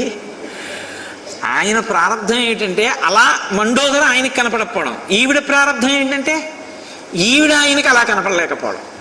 నేను నీకు అలా కనపడి ఉంటే నీతో కలిసి నేను హాయిగా విహరిస్తుండేదాన్ని. లేక నీకు నేను అలా కనపడి ఉంటే నువ్వు సీతమ్మని తెచ్చేదానివి కావు. కాబట్టి నీ ప్రారంధం అలా ఏడిచింది, నా ప్రారంధం ఇలా ఏడిచింది. కారణం, మన్మథ బాణములు నీ మీద పడినప్పుడు అవి ఎంత విశృంఖలత్వాన్ని పొందాయంటే నీకు ఆమె అందగత్తగా కనపడమే సృష్టిలో ఆశ్చర్యం. నేను నిన్న మీతో మనవి చేశానుగా, మనస్సుని ధార్మికమైన తృప్తి వైపుకి తిప్పలేకపోతే ఇలాంటి అల్లర్లే బయలుదేరుతాయి. కాబట్టి సర్వదా సర్వభూతానాం నాస్తి మృత్యురలక్షణ తవ తావదయం మృత్యు మైథిలీకృత లక్షణ. కాబట్టి నేనేమంటానంటే రావణ, నింద లేకుండా బొందిపోకూడదు. ఏదో ఒక నింద ఉండాలిగా. నింద అంటే కారణం. డెత్ సర్టిఫికేట్ ఇవ్వడానికి ఒక రీజన్ అడుగుతారు. డాక్టర్ గారిని అడిగి సర్టిఫికేట్ తీసుకురండి అంటారు మున్సిపాలిటీ వాళ్ళు. అంటే ఓ సర్టిఫికేట్ పెట్టమంటే డాక్టర్ గారు ఏదో ఒక టెక్నికల్ టర్మ్ రాస్తాడు. అది మనకు అర్థం అవ్వచ్చు, అర్థం కాకపోవచ్చు. ఆయనకి అర్థమైతే చాలు ఎందుకు చచ్చిపోయాడు. మనకు అర్థం అవ్వాలంటే ఏదో హార్ట్ ఫెయిల్యూరో లేకపోతే ఏదో కిడ్నీస్ ఫెయిల్యూర్ ఇలాంటి మాటలు అయితే మనకు కొన్ని అర్థమై మనం డాక్టర్ అయిపోయినంత సంతోషపడిపోతుంటాం అనుకోండి, అది వేరే విషయం. కాబట్టి ఆయన సర్టిఫికేట్ ఇస్తాడు. దాన్ని బట్టి మున్సిపాలిటీ వారు వాళ్ళు డెత్ సర్టిఫికేట్ ఇస్తారు. ఏదో కారణం, ఏ కారణం లేకుండా ఏ బుందీ వెళ్ళిపోకూడదు, ఏ శరీరం వెళ్ళిపోకూడదు. ఏదో కారణం చెప్పాలి, ఇందుకు చచ్చిపోయాడండి అనాలి అంతే. కానీ అసలు లోపల వేరే కారణం ఉంటుంది చచ్చిపోవడానికి. ఆ కారణానికి నువ్వు ఏ లోపలి కారణానికి చచ్చిపోయావో నీ చెప్తున్నా. రాముడి చేతిలోని బాణం నీ మీద పడి నువ్వు చచ్చిపోయావు, బాహ్య కారణం అందరికీ కనబడుతుంది. భార్యగా నేను చెప్పగలిగిన సత్యం ఏమిటో తెలుసా? నీ మృత్యువుకి మైథిలి కారణం. సీతమ్మ యందు నీ మనసు ఇరుక్కోవడమే నువ్వు చచ్చిపోవడానికి కారణం అనేసిందండి. ఇంకేమి రావణుడు. అందుకు కదా ఏ పేరైనా పెట్టుకుంటారు, కానీ రామ అని రాయిపోయి రావణ అని రాసి ఇచ్చారనుకోండి, ఇదేంటండి ఇలాంటి పేరు రాసి ఇచ్చారంటారు, కానీ ఆ పేరు పెట్టుకుంటారా ఎవరైనా? ఎవరు పెట్టుకోరు. ఏమంత వేదం చదువుకున్నాడు కదండి, అంత గొప్ప పరాక్రమం ఉంది కదా, పెట్టుకోండి మీ అబ్బాయికి పేరంటే, వద్దండి బాబు ఇంకో పేరు పెట్టుకుంటాం కానీ మాకు వద్దా పేరంటారు. కాబట్టి ఆ తల్లి చెప్పేసింది ఈ మాటలు. చెప్పింది, మైథిలీ సహరామేణ విశోకా విహరిష్యతి అల్పపుణ్యాత్మహం ఘోరే పతితా శోకసాగరే. ఇప్పుడు నువ్వు మరణించావు, బానే ఉంది. ఇప్పుడు నువ్వు మరణిస్తే శోకిస్తూ చీకటి గదిలో ఎవరు కూర్చోవాలి? నేను. నీ మనసు ఆవిడ యందు ఇరుక్కుని నువ్వు చచ్చిపోయావు, ఫలితం నేను అనుభవిస్తున్నాను. ఇప్పుడు ఆయన ధర్మాత్ముడు, ఆయన నిన్ను పడగొట్టాడు. ఆయన నిన్ను పడగొడితే వైభవం ఎవరు అనుభవిస్తుంది? సీతమ్మ రాముడి పక్కన చేరి అన్ని విహారాలు చేస్తుంది. ఇప్పుడు చూసావా, ధర్మాన్ని పట్టుకొని భర్త దొరికితే ధర్మాన్ని పట్టుకున్న భార్య దొరికినా భోగం లేకుండా పోతుందండి. ఎంత పెద్ద మాట అండి. మండోదరి మహాపతివ్రత ఏది గుడి? సీతమ్మకి సహస్రంతో పూజ చేసాం, మండోదరికి ఏమైనా పూజ ఉందా? సహస్రంతో అష్టోత్తరంతో చేయలే మనం. ఎందుకు చేయలేదు? ఒక్కటే కారణం, ఆవిడంత మహాపతివ్రత అయినా ఆవిడ శీలము అంతగా ప్రకాశించకపోవడానికి కారణం రావణుడే. కాబట్టి నువ్వు మరణించావు, నా భోగం పోయింది. నువ్వు మరణించావు, సీతమ్మకి భోగం ప్రారంభమైంది. కాబట్టి కైలాసే మందరే మేరౌ తథా చైత్ర రథే బనే దేవేద్యానేషు సర్వేషు విహృత్య సహితాత్వయ. నేను ఒకానొకప్పుడు కైలాస పర్వతం మీద, మందర పర్వతం మీద, మేరు పర్వతం మీద, చైత్రరథం మీద నీతో కలిసి ఎంతో సంతోషంగా గడుపుతూ ఉండేదాన్ని. సామాన్యంగా పెద్ద పెద్ద భోగాలు అనుభవించకుండా ఉన్నంతలో భోగాలు అనుభవించేవి కొన్ని ఉంటాయి. ఏదో ఉన్న ఇత్తడి చెంబుని చూసి సంతోషపడిపోతుంటారు. ఒక్క వెండి చెంబుకి 1000 పడగల్లో విశ్వనాథ సత్యనారాయణ గారి నవల్లో ఆ చెంబు కోసం దెబ్బలాడుకోబడుకున్న దంపతుల గురించి వింటే చాలా ఆశ్చర్యంగా ఉంటుంది. ఒక్కొక్క దంపతుల యొక్క జీవితం అంతా దేని చుట్టూ తిరుగుతుందంటే వాళ్ళ దాంపత్యంలో గొప్పగా చెప్పుకోవడానికి ఏముంటాయో తెలుసా అండి? ఆశ్చర్యకరమైన సందర్భాలు కొన్ని ఉంటాయి. అవి వింటే మనం తెల్లబోతాం. నేను ఒకప్పుడు శృంగేరి పీఠాధిపతులు భారతీ తీర్థస్వామి వారి తల్లిగారి దర్శనం చేసుకుంటే ఆ తల్లి నాతో మాట్లాడుతూ మాట అంటే నేను నిజంగా ఆశ్చర్యపోయాను. మా వారికి నాయన ప్రతీ నెల సత్యనారాయణ వ్రతం చెయ్యాలని కోరిక. ప్రతీ నెల సత్యనారాయణ వ్రతం చేస్తే 5 కథలకి కొట్టడానికి 5 కొబ్బరికాయలు కొనుక్కోగలిగిన స్తోమత కాదు మాదప్పుడు. 5 కథలకి 5 కొబ్బరికాయలు కొట్టలేక అసలు కొబ్బరికాయే కొట్టకుండా నైవేద్యం పెట్టి వ్రతం చేసేవాళ్ళం. ఆ తర్వాత సత్యనారాయణ వ్రతానికి ఒక్క కొబ్బరికాయ కొనుక్కోగలిగిన రోజులు వచ్చినప్పుడు ఎంత సంతోషించామో అన్నారు ఆవిడ. అది ధార్మికమైనటువంటి అభివృద్ధిలో ఆనందం. ఎంత నాకు నిజంగా ఏమి గొప్ప మాటలు రా ఈ మాటలు, నిజంగా ఏమి అద్భుతం రా, ఎంత తృప్తిరా వీళ్ళది. సత్యనారాయణ వ్రతానికి ఒక్క కొబ్బరికాయ కొనుక్కున్ననాడు మేము తృప్తి పొందామన్నారు ఆవిడ. ఎన్ని కొనుక్కున్నా దిక్కుమాలింది అసంతృప్తే, ఎన్ని కొనుక్కున్నా అసంతృప్తే. అసలు సత్యనారాయణ వ్రతానికి 5 పెద్ద కొబ్బరికాయలు కొనుక్కున్నామని తృప్తి అన్న స్థితి ఎక్కడుంది నీకు? అసలు ఆ పథంలో ఆలోచన ఉంటే కదూ. కాబట్టి ఆవిడంది పెద్ద పెద్ద భోగాలన్నీ అకస్మాత్తుగా ఎప్పుడు ఆగిపోతాయంటే ఇదిగో ఈ రాచ కుటుంబాల్లోనే ఆగిపోతాయి. వచ్చిన పెద్ద గొడవ. రాణిగారిగా ఉన్నంతకాలం పర్వాలేదు, ఎవడో వచ్చి యుద్ధం చేస్తాడు, రాజుగారి తెగిపోతాడు. ఈవిడ ఏ పాతాళ గృహంలోంచి ఆ కొడుకుని ఎత్తుకుని అరణ్యాలకు పారిపోతుంది. శత్రువులు వస్తారేమో అని మారువేషంలో ఇంత పల్లకీల్లో ఊరేగిన ఆవిడ పరుల పంచన పాచి పనులు చేసి బతుకుతూ ఉంటుంది. కాబట్టి ఆవిడంది శైవాన్యేవాస్మి సంవృత్త ధిగ్రాజ్ఞాం చంచలాశ్రియాః. ధిక్ అంటే చెయ్యి అని సంస్కృతంలో, చెయ్యి. ఈ రాచరికంలో పొందేటటువంటి సౌఖ్యాలు ఉన్నాయి చూసారా, ఇవి అత్యంత ప్రమాదం. ఆకాశం అంత ఎత్తులో తిప్పుతాయి, పాతాళం అంత కిందకి తోసేస్తాయి అకస్మాత్తుగా. చూసావా నీ మరణంతో ఇప్పుడు నేను ఏ స్థితికి వెళ్ళానో అంది ఆవిడ. అంటూ ఆవిడంది, యాస్త్రయా విధవా రాజన్ కృతా నైకాహ కులస్త్రియ పతివ్రత ధర్మపరా గురు శుశ్రూషణే రతా తాభిశోకాభితప్తాభి శక్త పరవశంగత. ఇది నీకు అకస్మాత్తుగా వచ్చింది కాదు. నీ వల్ల ఇలా ఎంతమంది ఏడిచారో, ఎన్ని లక్షల మంది కాంతలు కులస్త్రీలు పతివ్రతలు, ధర్మపరాయణులు, పెద్దల శుశ్రూష చేసేటటువంటి ఆడవాళ్ళు ఎన్ని లక్షల మందో ఏడిస్తే ఎక్కడికి పోతుందిరా పాపం, కట్టుకున్నందుకు నేను ఏడుస్తున్నాను ఇవాళ చూశావా అని సుకృతం దుష్కృతం చత్వం గృహీత్వా స్వాం గతింగత ఆత్మానం అనుశోచామి తద్యోగేన దుఃఖిత. పుణ్యమో పాపమో నీ మూట నువ్వు పట్టుకుని వెళ్ళిపోయావు, పుణ్యం అయిపోయింది. కానీ నా బతుకే భయంగా తయారైందండి. ఎందుకో తెలుసా అండి, ఆవిడ అండంలో ఒక చమత్కారం ఉంది. ఎంత పెద్ద మాట అనాలో అంత పెద్ద మాట ఇందులో దాచేసింది ఆవిడ. పుణ్యమే చేశావో పాపమే చేశావో రాముడి చేతిలో చచ్చిపోయావు. ధర్మాత్ముడుగా విభీషణుణ్ణి నీకు అంత్యేష్టి చేయమన్నాడు కాబట్టి చేసేస్తాడు.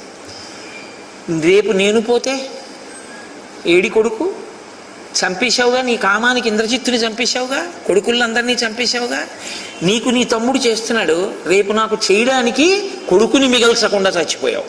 ఇది నీ దారుణం. మామూలుగా కొడుకు తనంత తాను వెళ్ళిపోతే ఏమో, నీ కామానికి చంపి నువ్వు చచ్చిపోయావు. నీ పుణ్యం పాపం నీ మూట కట్టుకు నువ్వు పోయావు. నా పరిస్థితి ఏమిట్రా అందావిడ. వెళ్ళకరా, ప్రమాదకరమైన వాటి జోలికి వెళ్ళకు, ఇలాంటి నిందలే పడిపోతావు. ఎలా బతికావన్నది కాదు, ఎలా చచ్చిపోయావన్నది చూస్తారు. అందుకని అన్నీ తెలిసినవాడికి అమావాస్య మరణం, ఏమీ తెలియని వాడికి ఏకాదశి మరణం అని అందుకన్నారు.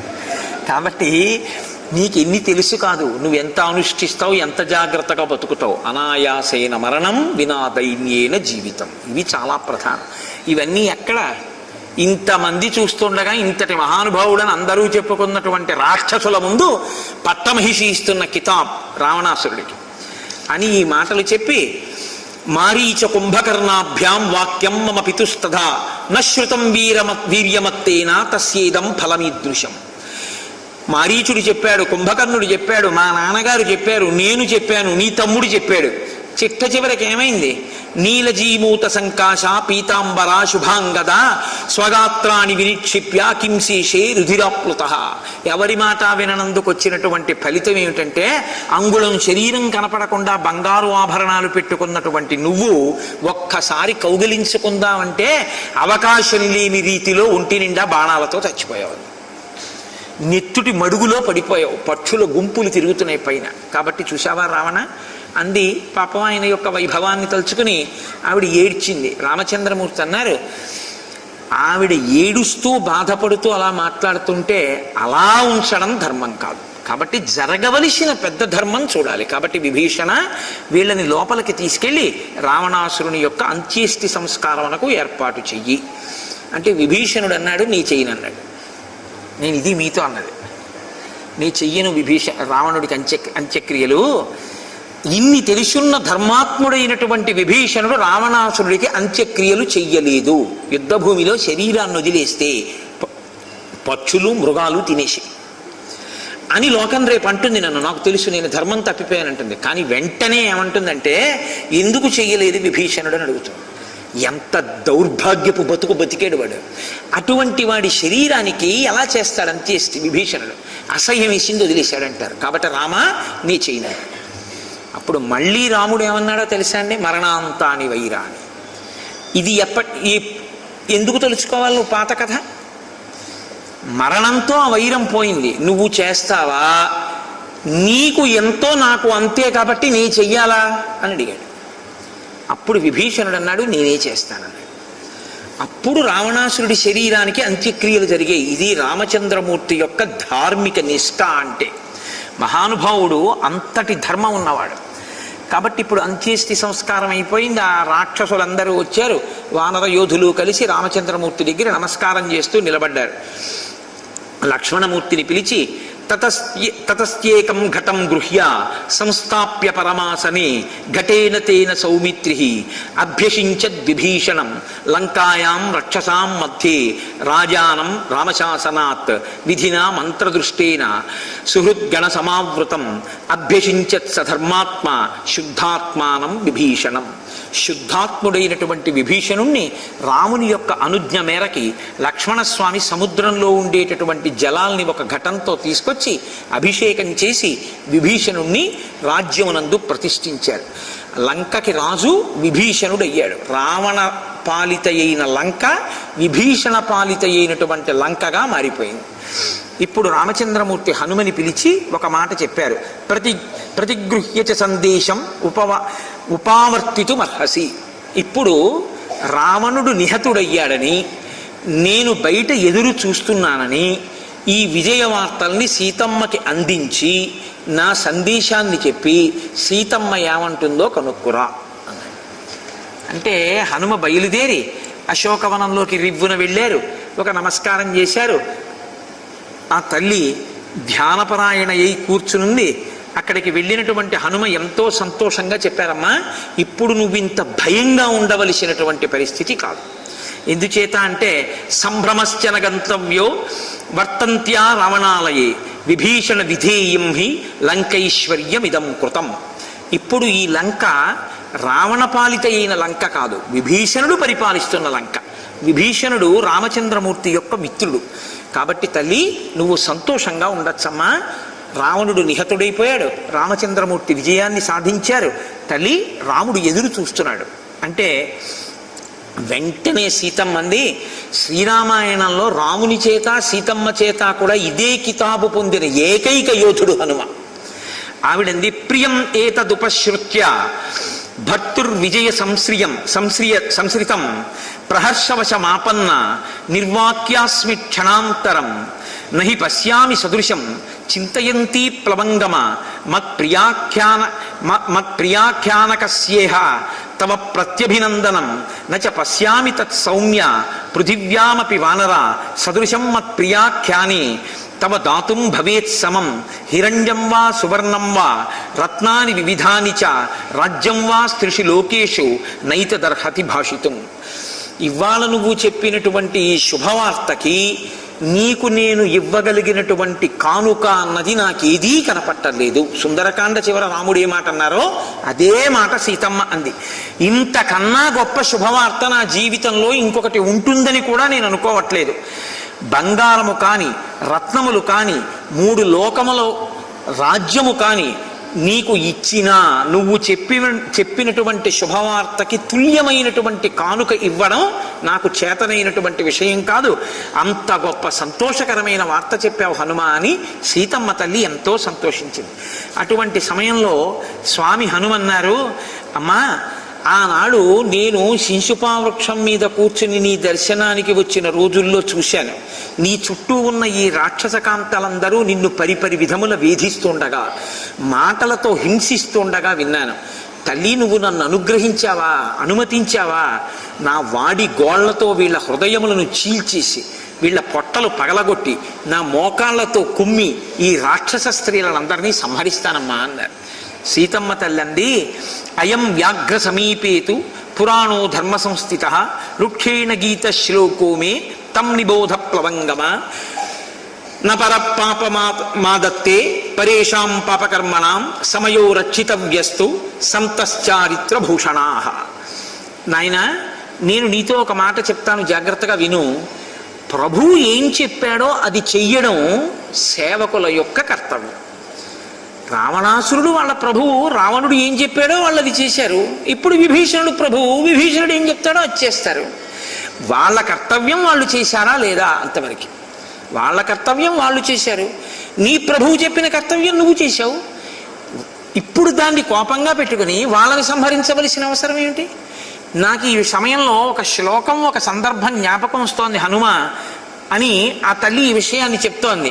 నపర పాపమాదత్తే పరీషాం పాపకర్మణాం సమయో రక్షితవ్యస్తు సంతశ్చారిత్ర భూషణా. ఒకానొకప్పుడు ఒక వ్యాధుడు అంటే ఒక కిరాతుడు, ఒక బోయవాడు అరణ్యంలోకి ప్రవేశించాడు. ప్రవేశించి జంతువుల్ని వేటాడుతున్నాడు. ఆ వేటాడుతున్న సమయంలో అతన్ని ఒక పెద్ద పులి తరిమింది. ఆ వేటగాడు భయపడి పరిగెత్తి పెద్ద పులి నుంచి తప్పించుకోవడానికి ఒక పెద్ద చెట్టు మీదకి ఎక్కేశాడు. తీరా చెట్టు మీదకి ఎక్కేసి పైన చూసేటప్పటికి ఒక ఎలుకబంటి చెట్టు మీద పడుకున్నాడు. ఇప్పుడు ఆ ఎలుకబంటిని చూసి అతను భయపడ్డాడు. కిందనున్న పులి అంది, ఓ ఎలుకబంటి, నువ్వు వనంలో తిరిగే మృగానివి, నేను వనంలో తిరిగే మృగాన్ని. ఈ మనుష్యుడు నీకు నాకు కూడా చెందనివాడు. కాబట్టి నువ్వు మనుష్యుణ్ణి కిందకి తోసేయి, నేను మనుష్యుణ్ణి తిని వెళ్ళిపోతాను, నువ్వు చెట్టు దిగి వెళ్ళిపోను అంటే ఆ ఎలుకబంటి అంది, నేను ఉన్న చెట్టు మీదకి ఆర్తితో పరిగెత్తుకొచ్చాడు కాబట్టి నాకు శరణాగతి చేశాడు రక్షించమని. తెలిసో తెలియకో నా దగ్గరికి వచ్చాడు కాబట్టి నేను మనుష్యుణ్ణి తొయ్యను, నేను ఇతన్ని రక్షిస్తాను, ఇది నా ధర్మం అని. ఇద్దరూ చెట్టు మీద కూర్చున్నారు, పులి కింద కూర్చుంది. ఎవరో ఒకళ్ళు దొరకపోతారా. కాసేపటికి ఎలుకబంటికి నిద్ర వచ్చింది. నిద్ర వచ్చి నాయనా నేను పడిపోతానేమో, నీ ఒళ్ళో తల పెట్టుకుని కొమ్మల మధ్యలో గుబురుగా ఉన్న చోట పడుకుంటాను, కునుకొస్తోంది, జారిపోతానేమో అంది. అంటే మనుష్యుడు అన్నాడు, సరే అయితే నా ఒళ్ళో తల పెట్టుకో అన్నాడు. ఎలుకబంటి మనిషి ఒళ్ళో తల పెట్టుకుని నిద్రపోతాను.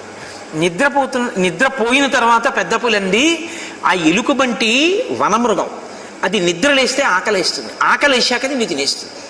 అంతకన్నా నిద్రలో ఉంది కాబట్టి దాన్ని తోసేయి, కింద పడిపోతుంది. నేను ఎలుకబంటిని తిని వెళ్ళిపోతాను, నువ్వు చెట్టు దిగి వెళ్ళిపోను. వెంటనే మనుష్యుడు ఎలుకబంటిని తోసేశాడు. ఆ ఎలుకబంటి నిద్దట్లో కింద పడిపోతాను. కింద పడిపోతూ పడిపోతూ అదృష్టవశాత్తు చెట్టు కొమ్మలు పట్టుకుని మళ్ళీ పైకెక్కింది. పైకెక్కిన తర్వాత కింద నుంచి పెద్ద పులంది, చూశావా మనుష్యుడంతా కృతజ్ఞుడో, నువ్వు నిద్రపోతే వాడు తోసేశాడు, కాబట్టి నా మాట విను, ఇప్పటికైనా నమ్ము నీ చెప్పింది, మనుష్యుణ్ణి తోసేయి, నేను మనుష్యుణ్ణి తిని వెళ్ళిపోతాను. అంటే పెద్ద పులంది, వాడి ధర్మం తప్పి ఉండొచ్చు, కానీ నేను నా ధర్మం తప్పను. నేను మాత్రం ఆర్తితో నా చెట్టు మీదకి వచ్చాడు కాబట్టి నేను కాపాడతాను, నేను తొయ్యను అని తన ధర్మానికి తాను కట్టుపడింది. నాయనా, ఎవరి ధర్మానికి వాళ్ళు కట్టుపడాలి కదా. నా సమక్షంలో ఉన్నటువంటి వారు ఎవరైనా సరే నా దగ్గర ఉన్న వాళ్ళకి నా రక్ష, వాళ్ళు చెనకబడ్డానికి వీల్లేదు. కాబట్టి హనుమ వాళ్ళని చంపడానికి వీల్లేదు, వాళ్ళ ధర్మం వాళ్ళు చేశారు, వాళ్ళ ప్రభువు చెప్పిన మాట మనం ఎందుకు చంపాలి దానికి, కాబట్టి చంపవద్దని. అంటే తల్లి యొక్క వాత్సల్యం ఎంత గొప్పగా ఉంటుందో అమ్మవారిది ఈ సందర్భం వివరిస్తుంది. అని సీతమ్మ తల్లి, అమ్మ రామచంద్రమూర్తి లక్ష్మణ సహితుడై సుగ్రీవ సహితుడై కూర్చునున్నారమ్మా, నీకు ఈ విజయవార్త చెప్పమన్నారు. అంటే ఏవముక్తా హనుమత వైదేహీ జనకాత్మజ అబ్రవీద్ ద్రష్టుమిచ్చామి భర్తారం అనరోత్తమ, నేను రాముణ్ణి దర్శించాలని అనుకుంటున్నాను అన్న విషయాన్ని నా నాథుడికి తెలియచేయవలసింది. ఇప్పుడు ఎంతో సంతోషంగా హనుమ రివ్వున ఎగిరి ఆ లంకాపట్టణం యొక్క బాహ్య దేశానికి వెళ్ళి అక్కడ కూర్చున్నటువంటి రామచంద్రమూర్తి దగ్గరికి వెళ్ళారు. వెళ్ళి నేను సీతమ్మని చూసొచ్చాను, రావణ సంహారమైందన్న వార్త విని ఆ తల్లి ఎంతో ఆనందించింది, త్వరగా నిన్ను కలుసుకోవాలనుకుంటోంది, నిన్ను చూడాలనుకుంటోంది రామచంద్ర ప్రభు అన్నాడు. అనేటప్పటికీ ఆయన తలంచుకున్నాడు. ఏవముక్తో హనుమత రామో ధర్మభృతాంబర ఆగచ్చత్ సహసాధ్యానం ఈషద్భాష్ప పరిప్లుత.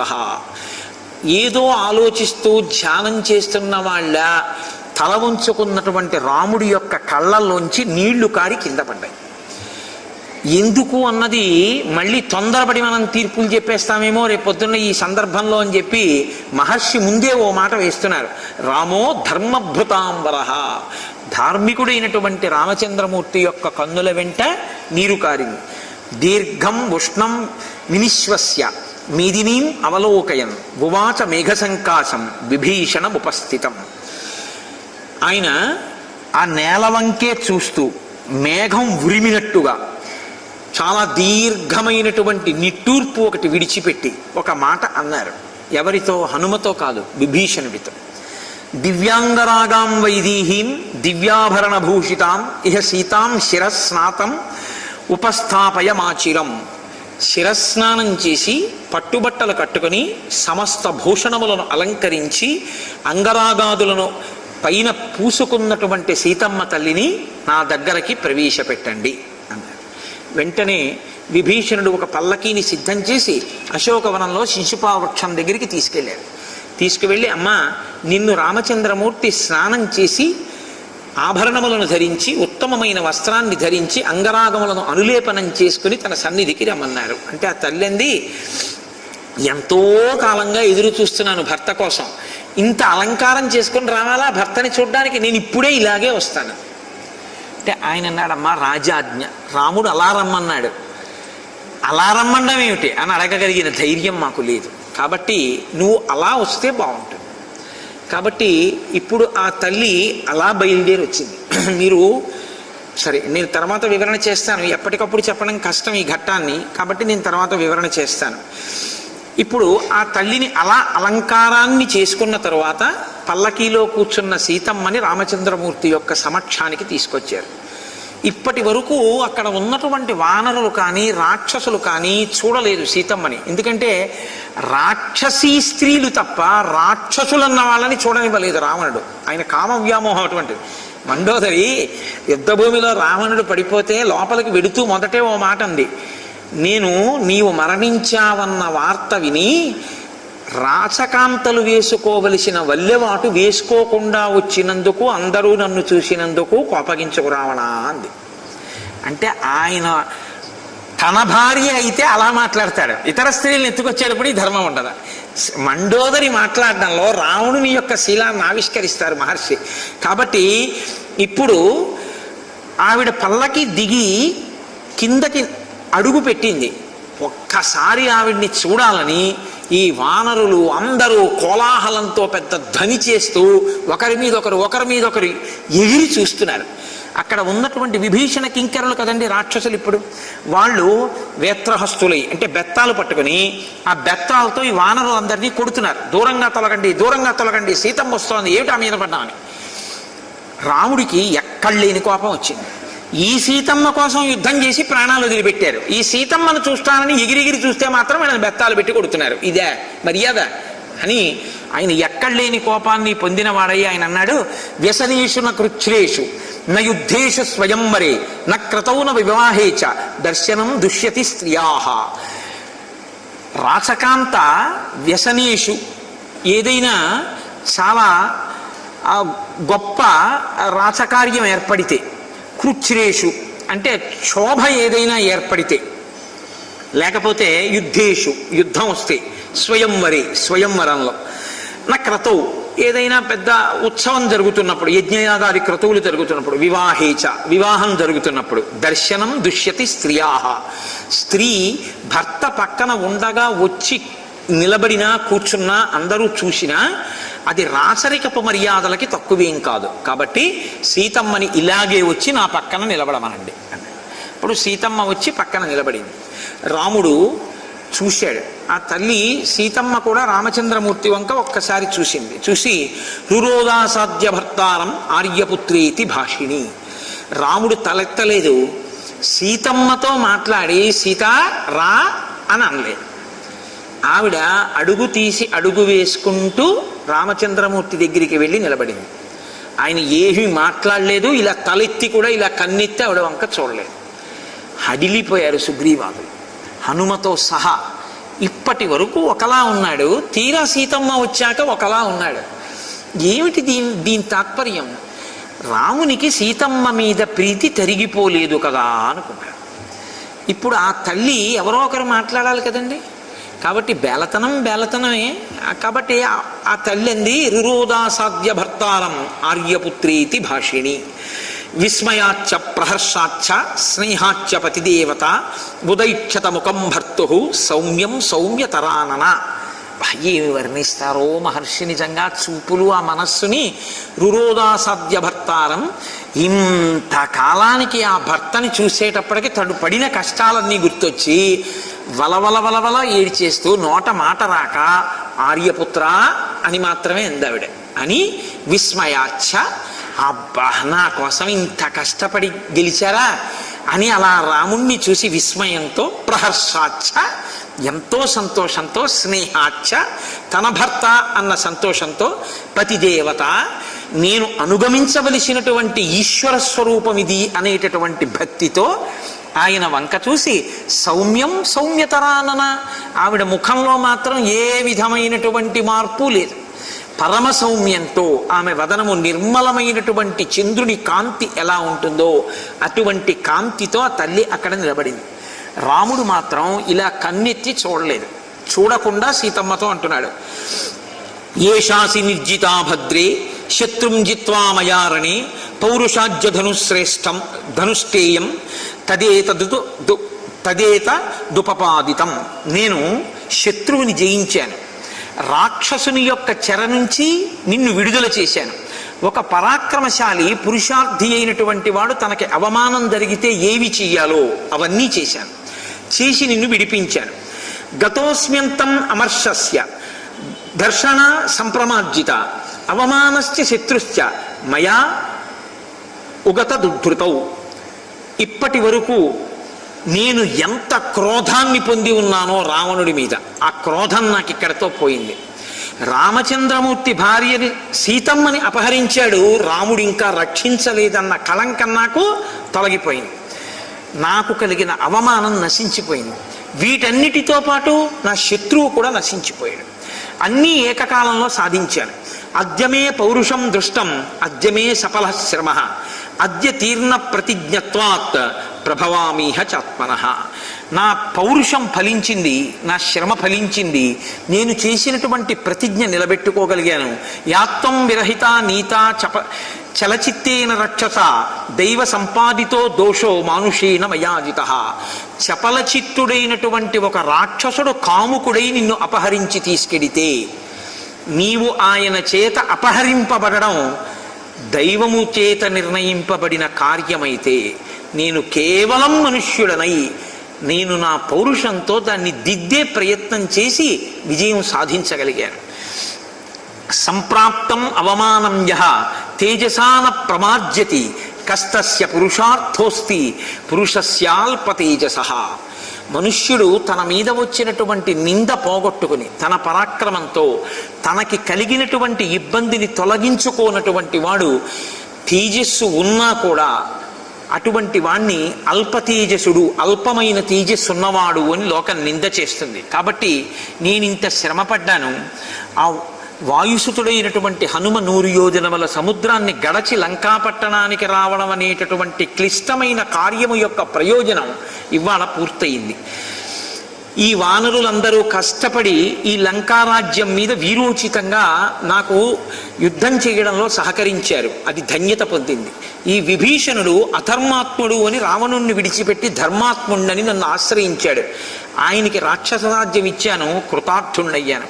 యత్కర్తవ్యం మనుష్యేణ దర్శనాం పరిమార్జత తత్కృతం సకలం సీతే శత్రుహస్తాదమర్షణాత్. ఇవన్నీ కూడా నేను ఒక మనుష్యుడు తనకి కలిగినటువంటి నింద తొలగించుకోవడానికి, పరాక్రమాన్ని నిరూపించుకోవడానికి, తన వంశము కళంకం పొందకుండా ఉండడానికి చేశాను తప్ప నా మనసులో వేరొక ప్రయోజనాన్ని పెట్టుకుని చేసినవి కావు. అంటే నీ కోసం నేను చేయలేదు. విదిత అనుకోకూడదు.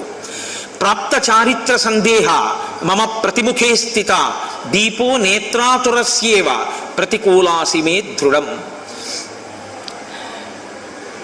ఒక పెద్ద మాట వేసేసాడు ఇక్కడ. ఆయన అన్నాడు ప్రాప్త చారిత్ర సందేహ, అనుమానాస్పదమైనటువంటి నడవడి కలిగిన దానా అన్నాడు. నిన్ను నేను కన్నులెత్తి చూడలేకపోతున్నాను. ఎందుకో తెలుసా? కంటి వ్యాధి ఉన్నవాడు దీపాన్ని చూడలేనట్టు అన్నాడు. ఇది ఇక్కడే కదండి రామాయణంలో. అయ్య బాబోయ్, ఇంకిక్కడి నుంచి రాముడి మీద ఎప్పటి త్రేతాయుగం ఇప్పటి వరకు నింద వేస్తూనే ఉన్నారు. నేను అగ్నిప్రవేశం చేయించిన రాముణ్ణి కాను, నేను అటువంటి అనుమానం మనిషిని అనుకుంటున్నావా? రాముడి ధర్మం అక్కర్లేదు, అనుమానం ఒకటి మాత్రం కావాల్సి వచ్చింది. అసలు రామాయణంలో ఆ ఘట్టం ఏమిటో సరిగా అర్థమైతే ఆ నింద మనం రాముణ్ణి చెయ్యం. కాబట్టి ఆయన అన్నాడు, కంటి కలక నాకు వచ్చింది, దీపం ఎదురుగుండా ఉంది, నేను దీపాన్ని చూడలేకపోతున్నాను. ఇప్పుడు దీపాంది దోషమా నాది దోషమా? నాది దోషం. నా కంటికి వ్యాధి ఉంది, అందుకని నా కన్ను దీపాన్ని చూడలేకపోతుంది. ఆయన ఎంత స్పష్టంగా చెప్పాడో చూడండి. నేను నిన్ను నీ నడవడి అనుమానాస్పదము అని ఏ మాట అన్నానో ఆ మాట నా కంటికి పుట్టిన జబ్బు. నీవు దీపశిఖ, దీపశిఖకి ఏదైనా తగిలిందనుకోండి, దీపానికి అగౌరవం ఏమి ఉండదు. దీపం ఎప్పుడూ దీపమే, అది ఎప్పుడూ ప్రకాశిస్తుంది. ఏది పాడైపోతుందంటే దీపంలోకి వెళ్ళిన పురుగు కాలిపోతుంది తప్ప దీపానికి ఏమి ఇబ్బంది ఉండదు. మరి ఇది తెలిసి నన్ను దీపాన్ని ఎందుకు అనలేకపోతున్నావు? నా కంటికి జబ్బు వచ్చింది సీత. ఏమిటో ఆ జబ్బు ఆయన ఎదర చెప్తాడు. ఆయన సీతమ్మని అనుమానించిన వాడు కాదు. నేను ఇవాళ లోకం ఎలా చూస్తుందో ఆ కళ్ళజోడు పెట్టుకుని చెప్తున్నాను. ఎందుకో తెలుసా? రేపు నిన్ను లోకం అంటే నేను తట్టుకోలేను, నీ మీద నా ప్రీతి అటువంటిది. ఇది ఆయన బాధ. అందుకని నిన్ను ఈ మాట అనలేక, నిన్నిలా కన్నులెత్తి చూస్తే, నీ వంక చూస్తే నేను ఇంక అనలేను. అందుకని అసలు చూడలేదు తెలుసా? ఇది ఆయన ప్రేమ, ఇది ఆయన ప్రీతి. కానీ ఎందుకు అనవలసి వచ్చిందో చెప్తాడు. తద్గచ్చహ్యభ్యనుజ్ఞాత యదీష్టం జనకాత్పదే ఏతాదశ దిశో భద్రే కార్యమస్తి నమేత్తయా కప్పుమాన్హి కులే జాతః స్త్రియం పరగృహోషితాం తేజస్వీ పునరాదత్యాత్ సుహృల్లేఖ్యేన చేతసా రావణంక పరిభ్రష్టాం దృష్టాం దుష్టేన చక్షుషా కథం త్వాం పునరాదద్యాం కులం వ్యపదిశన్మహత్ లక్ష్మణేన భరతే వాత్వం కురు బుద్ధిం యథాసుఖం సుగ్రీవే వానరేంద్రేవ రాక్షసేంద్రే విభీషణే నివేశయ మనస్సీతే యథావా సుఖమాత్మనః. ఆయన అన్నాడు, సీత, ఇప్పుడు నీకు ఉన్నటువంటి కష్టం నుంచి నువ్వు విడుదల పొందావు, రావణుని భయం నీకు లేదు. కాబట్టి ఇప్పుడు నువ్వు దశ దిశలలో నీవు ఎక్కడ సంతోషంగా ఉంటాననుకుంటావో అక్కడికి నువ్వు వెళ్ళవచ్చు. ఒకవేళ నీకు రక్షణ లక్ష్మణుడి దగ్గర లభిస్తుంది అనుకుంటే లక్ష్మణుడి దగ్గర ఉండవచ్చు, భరతుడి దగ్గర లభిస్తుంది అంటే భరతుడి దగ్గర ఉండవచ్చు, శత్రుఘ్నుడి దగ్గర లభిస్తుందంటే శత్రుఘ్నుడి దగ్గర ఉండవచ్చు, కాదు కపిరాజైన సుగ్రీవుడి దగ్గర లభిస్తుందంటే ఆయన దగ్గర ఉండవచ్చు. కానీ రావణాసురుడు బలవంతంగా తన చేతితో పట్టుకుని పైకెత్తి తొడ మీద కూర్చోపెట్టుకుని చాలా దగ్గరగా నిన్ను పట్టుకొని కామమోహితమైన కన్నులతో చూసినటువంటి నిన్ను మళ్ళీ తీసుకొచ్చి నా ఇల్లాలి స్థానంలో గౌరవించి నా ఇంటిలో ఉంచుకోగలిగినంత ఔదార్యంతో నేను ఇప్పుడు మాత్రం లేను. అటువంటి స్థితి కుదరదు. కాబట్టి నీవు రక్షణ ఎక్కడ పొందుతావో అక్కడికి నువ్వు వెళ్ళవచ్చు. అంటే సీతమ్మంది, కిమ్మాం అసదృశం వాక్యం ఈదృశం శ్రోత్ర దారుణం రూక్షం శ్రవయసే వీర ప్రకృతామివ. ఆవిడంది, రామ, మీరు మాట్లాడుతున్న మాటలు ఎలా ఉన్నాయో తెలుసా? అసలు ధర్మశాస్త్రము ప్రవర్తన ఏమీ తెలియనటువంటి అత్యంత చౌకబారు ప్రవర్తన కలిగినటువంటి ఒక స్త్రీని అంత చౌకబారుతనం ఉన్న ఒక పురుషుడు మాట్లాడితే ఎలా ఉంటుందో అలా ఉంది తప్ప ఇది రాముడు సీతతో మాట్లాడే మాటల్లా లేవు. న తదాస్మి మహాబాహో యథాత్వం అవగచ్చసి ప్రత్యయం గచ్చమేయేన చారిత్రేణైవ తే శపే. నేను ఏనా నడువడిని నువ్వు సందేహించావో ఆ నా ప్రవర్తన మీద ఒట్టు పెట్టి చెప్తున్నాను.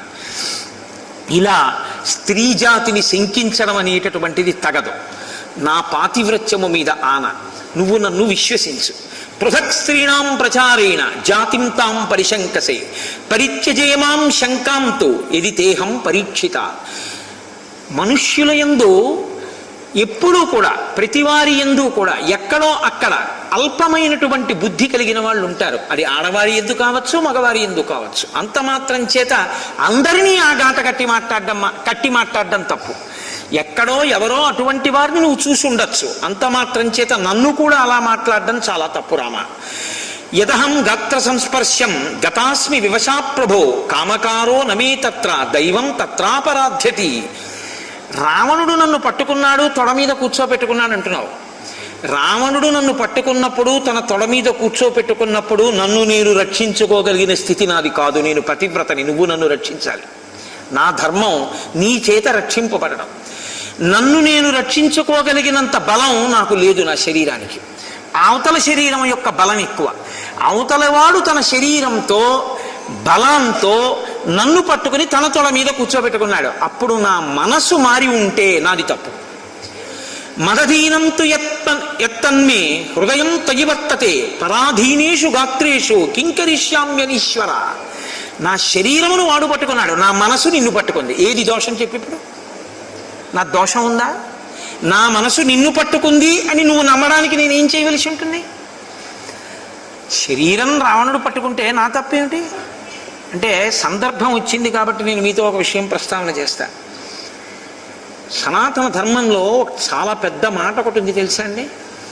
వివాహ పూర్వము, వివాహము చేయబడక ముందు బలాత్కారముగా స్త్రీ అపహరింపబడి ఆమె యొక్క శీలము చెరపబడితే దుర్మార్గుని వలన ధర్మాత్ముడైన వేరొక పురుషుడు ఆమెని భార్యగా స్వీకరించవచ్చు, ఆమెకు ఏ దోషము కలగదు అని ఉంది.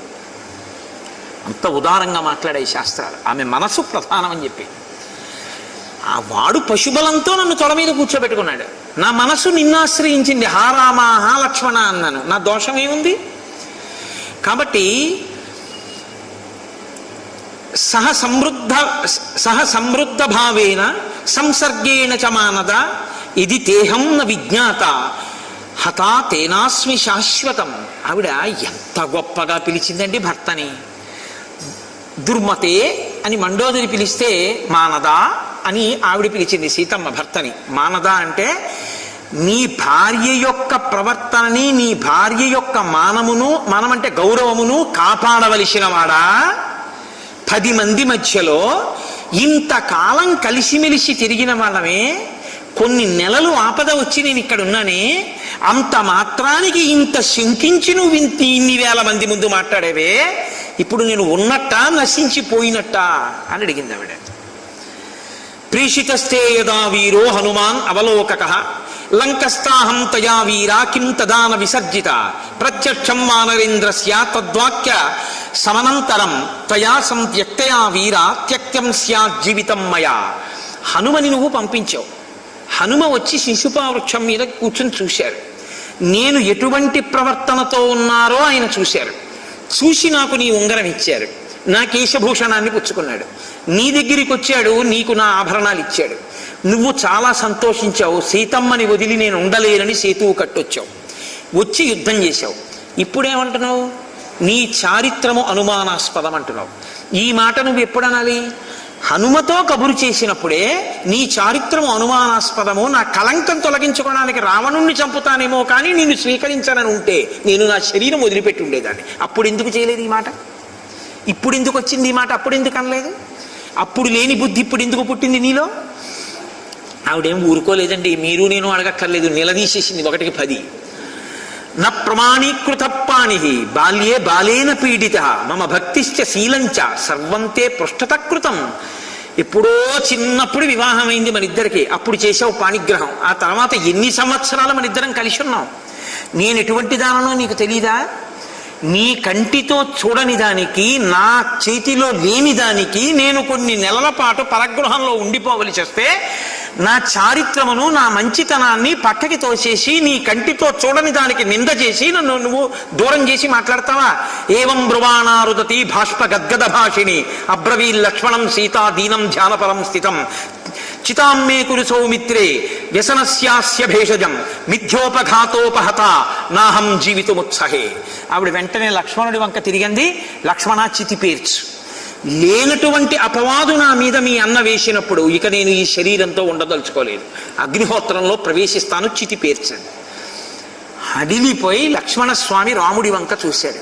రాముడు ఎవరి చేత తేరిపారి చూడడానికి వీలు లేనటువంటి స్వరూపంతో ఉన్నాడు.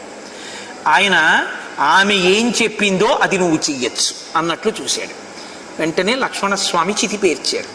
ఆ తల్లి ప్రణమ్య దేవతాభ్యశ్చ బ్రాహ్మణేభ్యశ్చ మైథిలి బద్ధాంజలి పుటాచేదం ఉవాచాగ్ని సమీపతః యథా మే హృదయం నిత్యం నాపసత్పతి రాఘవాత్ తథా లోకస్య సాక్షీ మాం సర్వతః పాతు పావకః యథా మాం శుద్ధచారిత్రాం దుష్టాం జానాతి రాఘవః యథా లోకస్య సాక్షీ మాం సర్వతః పాతు పావకః కర్మణా మనసా వాచా యథా నాతి చరామ్యహం రాఘవం సర్వధర్మజ్ఞం తథా మాం పాతు పావకః ఆదిత్యో భగవాన్ వాయుః దిశశ్చంద్రస్తథైవ చ అహశ్చాపి తథా సంధ్యే రాత్రిశ్చ పృథివీ తథా యథాన్యేపి విజానంతి తథా చారిత్ర సంయుతాం ఏవం ఉక్త్వాతు వైదేహి పరిక్రమ్య హుతాశనం వివేశ జ్వలనం దీప్తం నిస్సంగేన అంతరాత్మన. ఆ తల్లి అగ్నిహోత్రుడికి నమస్కారం చేసి, దిక్పాలకులకు నమస్కారం చేసి, భూమికి నమస్కారం చేసి, పంచభూతములకు నమస్కరించి, నేను ఎన్నడూ త్రికరణ శుద్ధిగా వాక్కాయ కర్మల చేత కేవలము రామచంద్రమూర్తి యందు మాత్రమే మనసున్నదాననైతే, నేను ఎన్నడూ అన్యపురుషుని వైపు మనసు పెట్టని దాననైతే, నా చారిత్రము కళంకము లేనిదైతే, ఇంతమంది దిక్పాలకులు సాక్షిగా ఉన్నటువంటి ప్రవర్తన కలిగిన దానను కనుక నా శీలమునందు దోషము లేకపోతే నేను రక్షింపబడదనుగాక అని ఆమె అగ్నిలో ప్రవేశించింది. ఇప్పుడు ఆవిడ ముందేమంది లక్ష్మణుడితో చితిపేర్చమన్నప్పుడు? నేను ఇక బతకనంది. ఆవిడ ప్రవేశించేటప్పుడు ఏమంది? నా శీలము ప్రకటింపబడి నేను రక్షింపబడదనుగాక అంది. చచ్చిపోవడానికి అగ్నిలోకి వెళ్ళిందా, తన శీలం ఎంత గొప్పదో చెప్పడానికి అగ్నిలోకి వెళ్ళిందా? తన శీలం ఎంత గొప్పదో చెప్పడానికి అగ్నిలోకి వెళ్ళింది. ఆమె శీలం ఎంత గొప్పదో రాముడికి చెప్పడానికి అగ్నిలోకి వెళ్ళిందా? ఆమె శీలం ఎంత గొప్పదో లోకానికి చెప్పడానికి అగ్నిలోకి వెళ్ళిందా? ఎందుకో తెలుసా అండి? దిక్కుమాలిన లోకం ఒక యుగంతో వదిలిపెట్టింది అనుకోకండి సీతమ్మని. ఇంత పరీక్ష రామచంద్రమూర్తి ఎక్కడంటారో రేపొద్దున్న నా భార్యనని అలంకారాలు చేసి తీసుకురండి అన్నారు. ఎగబడి చూశారు ఆవిడ్ని. రాముడు ఊరుకుని పక్కన కూర్చోపెట్టుకుంటే ఇంతందగత్తగా పెట్టారా రావణుడు తీసుకెళ్ళాడంట కదండి. ఈ మాట అంటారని ఇన్ని నెలల తర్వాత భార్యని చూసినా ఆయనకి తెలుసున్నా ఆవిడ ఎటువంటిదో, లేచి కభాలన చేతులు పట్టుకుని ఆవిడ కళ్ళు తుడవాలనున్నా, ఇవాళ నేనొక్క 5 నిమిషాలు తొందరపడితే జీవితాంతం నిన్ను లోకమనే మాటలకి నీ మీద నాకున్న ప్రేమ వలన ముందు నేను ఏడవలసి వస్తుంది సీత. నువ్వు అంతఃపురంలో ఉంటావు, ముందు నా చెవిన పడతాయి. కాబట్టి నీ చారిత్రం ఏమిటో లోకానికి తిరిగి చెప్పాలి. అందుకని ఆయన నా కంటికి జబ్బు వచ్చింది సీత, నువ్వు దీపశిఖవి అన్నాడు. ఆయనకు అనుమానం లేదు. ఇప్పుడు సీతమ్మ రాముని హృదయాన్ని అర్థం చేసుకుంది. రాముడికి కాదు అనుమానం, ఈ లోకం మంచిది కాదు అన్న ఉద్దేశంతో ఆయన అగ్నిలో ప్రవేశించి తన గొప్పతనాన్ని చాటి చెప్పమంటున్నాడు అని ఆవిడ తెలుసుకుంది. అందుకే నా శీలము ప్రకటింపబడుగాక అని కోరింది తప్ప నేను యమస్థానమునో లేకపోతే దేవతాస్థానమునో పొందుదునుగాక అని చెప్పి ఆవిడ సంకల్పం చేయలేదు అగ్నిలో ప్రవేశించేటప్పుడు. వాళ్ళిద్దరి హృదయాలు ఒకటి. అందుకే అస్యాదేవ్యా మనస్తస్మిన్ తస్య చాస్యాం ప్రతిష్ఠితం తేనేయం సచి ధర్మాత్మా ముహూర్తమపి జీవతి. రాముడి మనసు సీతమ్మ దగ్గర ఉంటుంది, సీతమ్మ మనసు రాముడి దగ్గర ఉంటుంది. రాముడు ఏది ఎందుకు చేస్తున్నాడో సీతమ్మకి తెలుసు, సీతమ్మ ఏది ఎందుకు చేస్తుందో రాముడికి తెలుసు. తప్పసలు సీతారాముల మధ్య ఏ విధమైనటువంటి అవగాహన రాహిత్యము లేదు. అందుకే సీతమ్మ ఆ ప్రశ్నేసింది. నిజంగా రాముడి అనుమానం అయ్యుంటే హనుమ చెప్పిన నాడే నేను సీతమ్మ కోసం యుద్ధం చేయనని చెప్పాలి. ఎక్కడైనా చెప్పారా రామాయణం అలాగా? మధురాభాషి అన్నారు. నేను ఒక్క రోజు ఉండలేను, ఇంకా నెలలాళ్ళు ఉంటానంది సీతమ్మ. నేను ఒక్క క్షణం ఉండలేను, నన్ను ఇక్కడి నుంచి తీసుకెళ్ళి లంకలో దింపేవా హనుమ, సీతమ్మని చూడకుండా ఉండలేనన్నారు ఆయన. అంత ప్రేమైకమూర్తి మధ్యలో ఏ సంఘటన జరిగిందని ఇలా మాట్లాడతారు? జరిగిన సంఘటన ఒక్కటే, అపవాదు లోకం వేస్తుంది అన్న భయం. అయితే అంత పిరికితనం ఉండొచ్చా? పిరికితనం కాదు, ధర్మం. ఎందుకో తెలుసా? రేపు రాజారాముడిగా కూర్చోవలసి వస్తే పట్టాభిషేకంలో సీతమ్మ తల్లితో కలిపి పట్టాభిషేకం చేస్తారు. అభిషేకం చేస్తే సీతమ్మతో కలిపి చేస్తారు. చేసేటప్పుడు ఎదురుగుండా ఉన్న వాళ్ళందరూ చెవులు ఇంకోలా కొరుక్కున్నారనుకోండి, బాధ ఎవరికి కలుగుతుంది? అప్పుడు అగ్నిప్రవేశం చేయించడం గొప్పదా? ఇప్పుడు చేయించి సీతమ్మ ఎంత గొప్పదో లోకానికి చాటి చెప్పడం గొప్పదా? రాముణ్ణి తప్పు పడతామే మనం. నేను మిమ్మల్ని ఒక్క మాట అడుగుతాను, గమనించండి. ఇంత గొప్ప పరీక్ష పెట్టారు, నోరు మూసినవాడు ఎవడైనా ఉన్నాడా? ఇలా పట్టాభిషేకం అయిందో లేదో, ఆవిడ గర్భిణి అయిందో లేదో అనరాని మాటలు అన్నారా లేదా? అన్నారు. కాబట్టి రాజారాముడా సీతారాముడా అని సీతమ్మని గంగ ఒడ్డున రామచంద్రమూర్తి దింపవలసి వచ్చిందా లేదా? నీ మీద నాకు అనుమానం లేదు సీత అని భోరున ఏడవలసి వచ్చిందా లేదా? ఆఖరికి ఆయన వంశాంకురాన్ని ఆయనకు అప్పచెప్పి సీతమ్మ భూమిలోకి వెళ్ళిపోవలసి వచ్చిందా లేదా? ఎంత పవిత్రమైన వ్యక్తి అయినా లోకం మాత్రం పొడి చేయడం వదిలిపెట్టిందా ఇంత అగ్ని ప్రవేశం చేసినా? పోనీ త్రేతాయుగం అయిపోయింది, ఆ చాకలి అక్కడతో వదిలిపెట్టాడా? ఆ వాగ్ధోరణి ఎక్కడ వరకు ఉందంటే ద్వాపర యుగంలో కృష్ణ పరమాత్మగా రాముడు మళ్ళీ అవతారం స్వీకరించి ఇప్పుడైనా సరిగ్గా మాట్లాడతాడేమో చూద్దామని ఏది 2 పట్టుపంచెలు అన్నాడు. ఎట్టట్రా మనుజేంద్ర చేలమలు మీకు ఎంబాడియే అని, నేను కంసుడి బంటుని ఒక్క గుద్దుతాను చచ్చిపోతా అన్నాడు. నీకెందుకు రా గొల్లవాడివి అన్నాడంటే, ఆనాటి లక్ష్మణస్వామి ఇప్పుడు బలరాముడు అన్నాడు, అన్నయ్య ఒరే తమ్ముడా, ఆనాడు పేలడం మొదలుపెట్టిన నోరు ఎన్ని పుర్రెలుగా మారినా ఇది నీకు బుద్ధి పోలేదు, ఈ పుర్రె నీ చేత్తో పగలగొట్టయ్యన్నాడు. అంటే కృష్ణ పరమాత్మ తన పిడికిని బెగించి 1000 వక్కలయ్యేట్టు కొట్టారు ఆ పుర్రెని. అంటే ఆ నోటి దురుసుతనానికి ఏది అవకాశంగా దొరుకుతుందని చూడడమే. యుక్తాయుక్త విచక్షణతో మాట్లాడడం లోకంలో అందరికీ ఉండదు. దీని నుంచి భార్యని రక్షించడం రాముని యొక్క ప్రయోజనం. ఆ రక్షించడం, అందుకే ఆవిడంది మానదా అంది. నన్ను రక్షిస్తున్నవాడా, నా గౌరవాన్ని రక్షిస్తున్నవాడా, ఇది ఆవిడికి అర్థమైంది. అర్థం అవంది ఆవిడకంటే మనకి ఇప్పటికీ దిక్కుమాలిన సినిమా డైలాగ్ ఏమిటంటే, నేనేం రాముడిని అనుకుంటున్నావా అనుమానించడానికి అంటాడు. అదొక్కటే పని ఆయనకి. ఇంకా అలా అయితే సీతారాములని నీ పెళ్లి శుభలేక వాళ్ళ పేరే వేశారు, జానక్య కమలామలాంజలి పుట్టే. మీ నాన్నగారిని అడిగి ఎందుకు వేశారు అనుమానం, రాముడిని ఎందుకు వేసావు? మరి అలాంటప్పుడు ధర్మం అర్థం చేసుకునే ప్రయత్నించాలి. రామచంద్రమూర్తి అంటే రాశీభూతమైనటువంటి ధర్మం, సీతమ్మ తల్లి యొక్క కీర్తిని ప్రకాశింపచేసేటటువంటి ప్రయత్నం చేసిన మహాపురుషుడైన.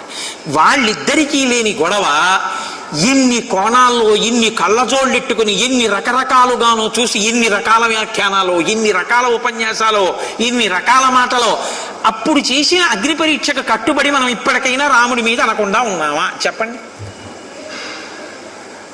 ఎన్ని తప్పు మాటలో రాముడు ఆపాటి జాగ్రత్త కూడా తీసుకుని ఉండకపోతే మనం ఎంత మాట్లాడుండేవాళ్ళు. అసలు రామాయణం చెప్తాయండి మనం, అయ్యి బాబోయ్ ఇదొక్కటే పట్టుకుంటాం, రామాయణంలో మిగిలినవన్నీ వదిలేసి ఒక్క ఘట్టమే పట్టుకుందాం మనం. కాబట్టి రాముని యొక్క ధార్మిక నిష్టని మీరు చూడవలసి ఉంటుంది. ఇప్పుడు ఆ తల్లి నమస్కారం చేసి అగ్నిలోకి ప్రవేశించగానే అగ్నిహోత్రుడు రావడం కాదు, మొత్తం దేవతలందరూ త్రిమూర్తులు విష్ణు స్వరూపం తప్ప కదిలి వచ్చేసి తతో వై శ్రవణో రాజా యమశ్చ మిత్రకర్షణ సహస్రాక్షో మహేంద్రశ్చ వరుణశ్చ పరంతప షడద్ధనయన శ్రీమాన్ మహాదేవో వృషధ్వజ కర్త సర్వస్య లోకస్య బ్రహ్మ బ్రహ్మ విదాంబర ఏతే సర్వే సమాగమ్య విమానై సూర్యసన్నిభై ఆగమ్య నగరీం లంకాం అభిగృహ్య రాఘవం. ఆ బ్రహ్మగారు, మూడు నేత్రములు ఉన్నటువంటి పరమశివుడు త్రయంబకుడు, ఆయనతో పాటుగా వరుణుడు, ఆయనతో పాటుగా ఇంద్రుడు, ఆయనతో పాటుగా కుబేరుడు, వీళ్ళందరూ సూర్యుడితో సమానమైనటువంటి విమానములనెక్కి అక్కడికి వచ్చారు.